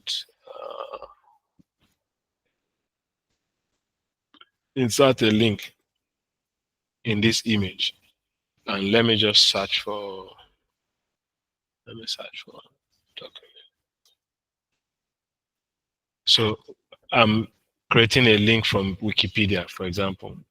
And then if I now put my cursor on it, you see, it gives me that Wikipedia page. And if I click on it, it takes me there. So what that does is it gives you the opportunity to present external sources, link materials to your PowerPoint, and have people go to that material. A lot of times, PowerPoints are for presentation purpose or for you're using it as a lesson note or lesson material for students, and they open it. You cannot bring all the external material into it, but you can provide them as links. It could be that you titled, you put the title and put the link on that in it, embed the link into the title so that when they click it, it takes them outside. So you can provide additional resources, reference materials within that PowerPoint without attaching them. So if you have so many materials, YouTube videos and all of that, you just get their links and appropriately list them with an embedding them either around a text or around a video or around an image. So if I'm presenting this now, if I click on this, you see it changes into the hand icon because it's supposed to be something that is clickable. And then here too, it changes into a hand icon because it's now clickable. If you click it, it's going to open for you in another page from your presentation. So those are some of the benefits of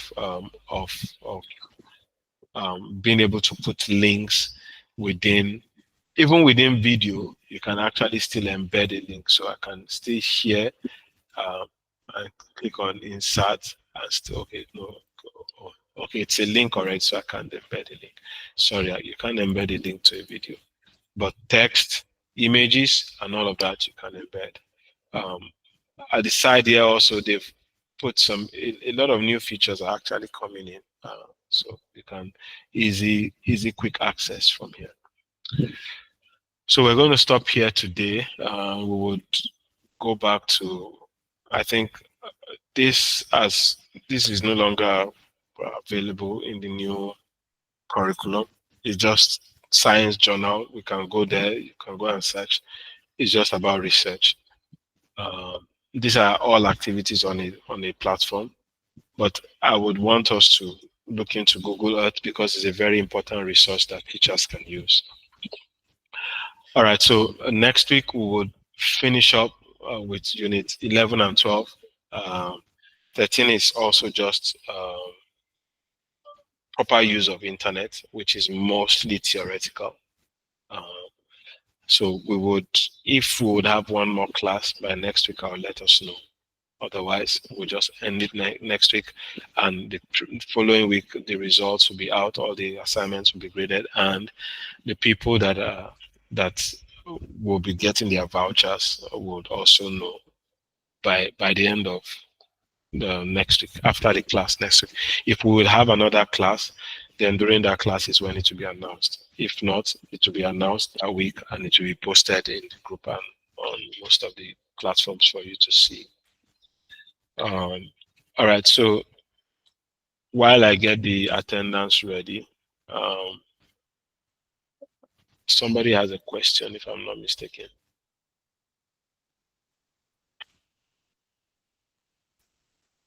Yeah, Akinle, you have a question. Yes, please. Good afternoon, Mr. Rotimi. Good afternoon. Thank you for all you do. I must say, I'm super impressed. I'm learning so fast and I'm actually applying it in my classes. Like, That's for instance, the link thing you said, we in my at my school, we actually don't use links. And then I had this game and the human eye video. I game site that I wanted them to go to, but because we don't want to expose them to different sites, I had to just copy the link and now changed it the way you said we will change it to a smaller name, and then immediately they click on it, it will just take them directly to that site. yeah, So I was really impressed. At first, all this while I've not been doing that. I'll just give it to them as normal game, normal game in class, in the class. But now I could even post it on Google Classroom and do that. Thank you very much, Mr. Rotimi. you're I'm welcome. really You're welcome. grateful. Yes, sir. All right. Now, there was something you did. I didn't get that particular one. There was one, I think when you were trying to put in pictures, something that looked like, is it a calendar or step by step, one, two, something. I wanted to get that particular design. I didn't get it. So I Okay. don't know if you can go back to that design. If I could use it Okay, on what? let me just do this. This is day 6. Okay, thank you. This is camp 3. Today is which day? 20th, and then due time is 11:59. Okay, 11. What is that? 11:30. This is camp 3, right? It's today day 6. Yeah, camp 6. It's day 6. All right, so the attendance has been posted. Okay, so yeah, you were saying something now about. Okay, so inserting pictures, right? Is that what you were talking Yes, sir. about? Yes, sir. There was a particular design you inserted. I didn't know where you got that from. Okay, so if you insert shape, Yep. diagram, so I think it's in diagram where you can do timeline, hierarchy.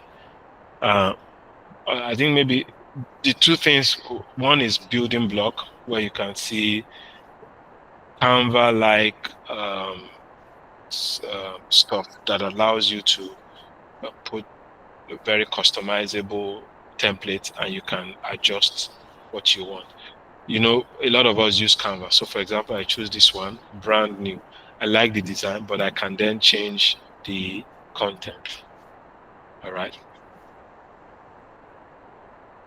So that's building blocks. It allows you build more. It allows you use more artistic uh, elements than you would have normally been able to do directly with um, slides. So if I choose this one now, this is like Oh, thank you. this is like steps. So I can put step 1, step 2, step 3. So you find that under building blocks. And I can actually edit it. Yeah. So you double click and edit. Step 1, wake wake up from bed. So you see, I can, let me delete this one.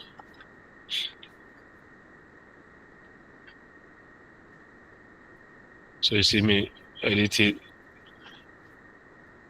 brush your teeth. So yeah, you can edit it. You can actually also change the pictures. You can see that these are frames. Wow. So I can, oops, sorry. I can move this guy into it. See? I can move this guy into it. That's so you can edit them as you wish. Thank you very much. All right. Gracious. Okay, good afternoon, sir. Good afternoon. All right, thank you so much for the classes so far. I actually have a lot I want to take to the classroom, like the Google slide. The Google slide, hope it works offline. That's my first question. No. So if you enable, can you mute? There's a feedback. If you enable offline mode and you sync your drive to your desktop, yes, you can work on it offline. And then when you get into where there's internet, it will sync with the one on the internet. Yes, so offline mode works. And sometimes you can also look for extensions that allow you work offline. Uh, Setting up your Google Drive, if you check the first class that we did, setting up for one of the first 2 classes, setting up your Google Drive for offline edit works for all of the Google tools. Oh, that's interesting. Okay, secondly, I want to ask concerning the bookmark. Is there a time does it have a duration whereby No, the no, no, no, bookmark? no. Okay. It's whenever you delete it. That's it.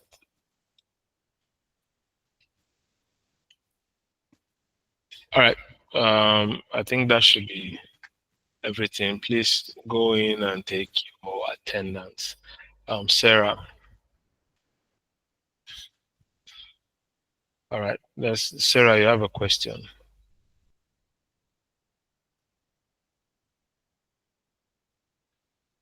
Okay. Let me just check on the attendance. How many people have attended to the attendance? Okay, 29 people. Please, for the rest of us, please turn. Yeah, Sarah, you raised your hand. You can go ahead and speak.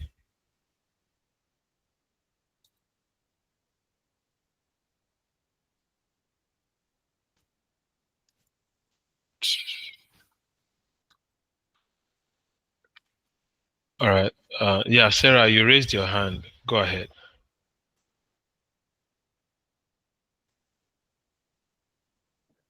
Okay. All right. Okay. So if you've not taken attendance, please do take your attendance. You can unmute yourself. I didn't mute anybody. You can unmute yourself. Yeah, class is ended. If you Hello, good want. afternoon. Yeah. Yeah, Yeah. Go ahead. sorry, I have one more thing to answer. Good afternoon, sir. Good evening. Afternoon. Okay, I was the one who made the request at the beginning, and you said you think you look into it. I don't know if Yeah, I will, about but that extending. doesn't. Yeah, that doesn't mean I agreed, and I don't Yes, think I yes, will yes. agree. Actually. Sarah, you have a question. All right. So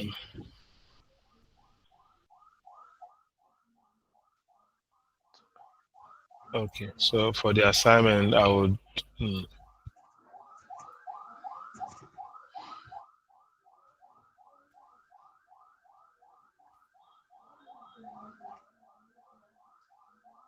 I've added 20 minutes to it, so you can submit now. If you have not Okay, submitted, thank you you have very 20 much. minutes to submit. Any other question? All right.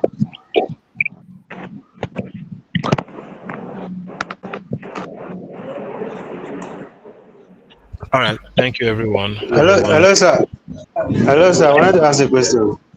Yeah. My question is, and someone that is using Chromebook, can Chromebook download other apps like Telegram, Zoom, WhatsApp? Can Chromebook do that? If your if your Chromebook is the type that has Play Store, yes. But if it is not the type that has Play Store, it cannot. So basically, Chromebook is a web browser on top of a hard drive, on top of a hardware. So over the years, they've improved it to allow people install, but you have to. There's some version, and that version has to have Play Store.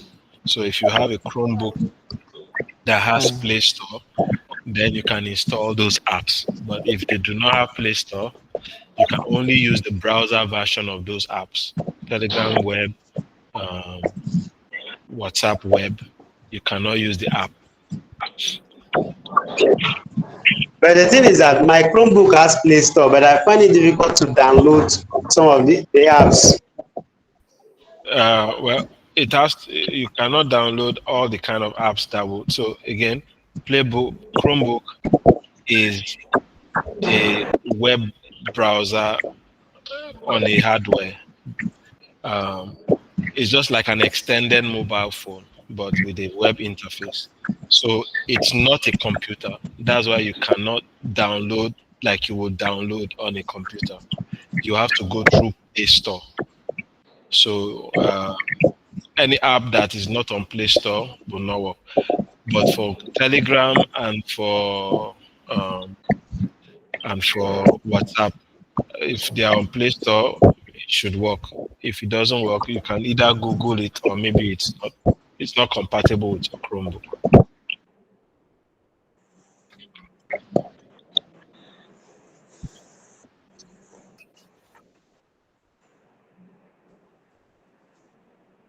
All right. Thank you, everyone. I'll see you guys next. Thank you, sir.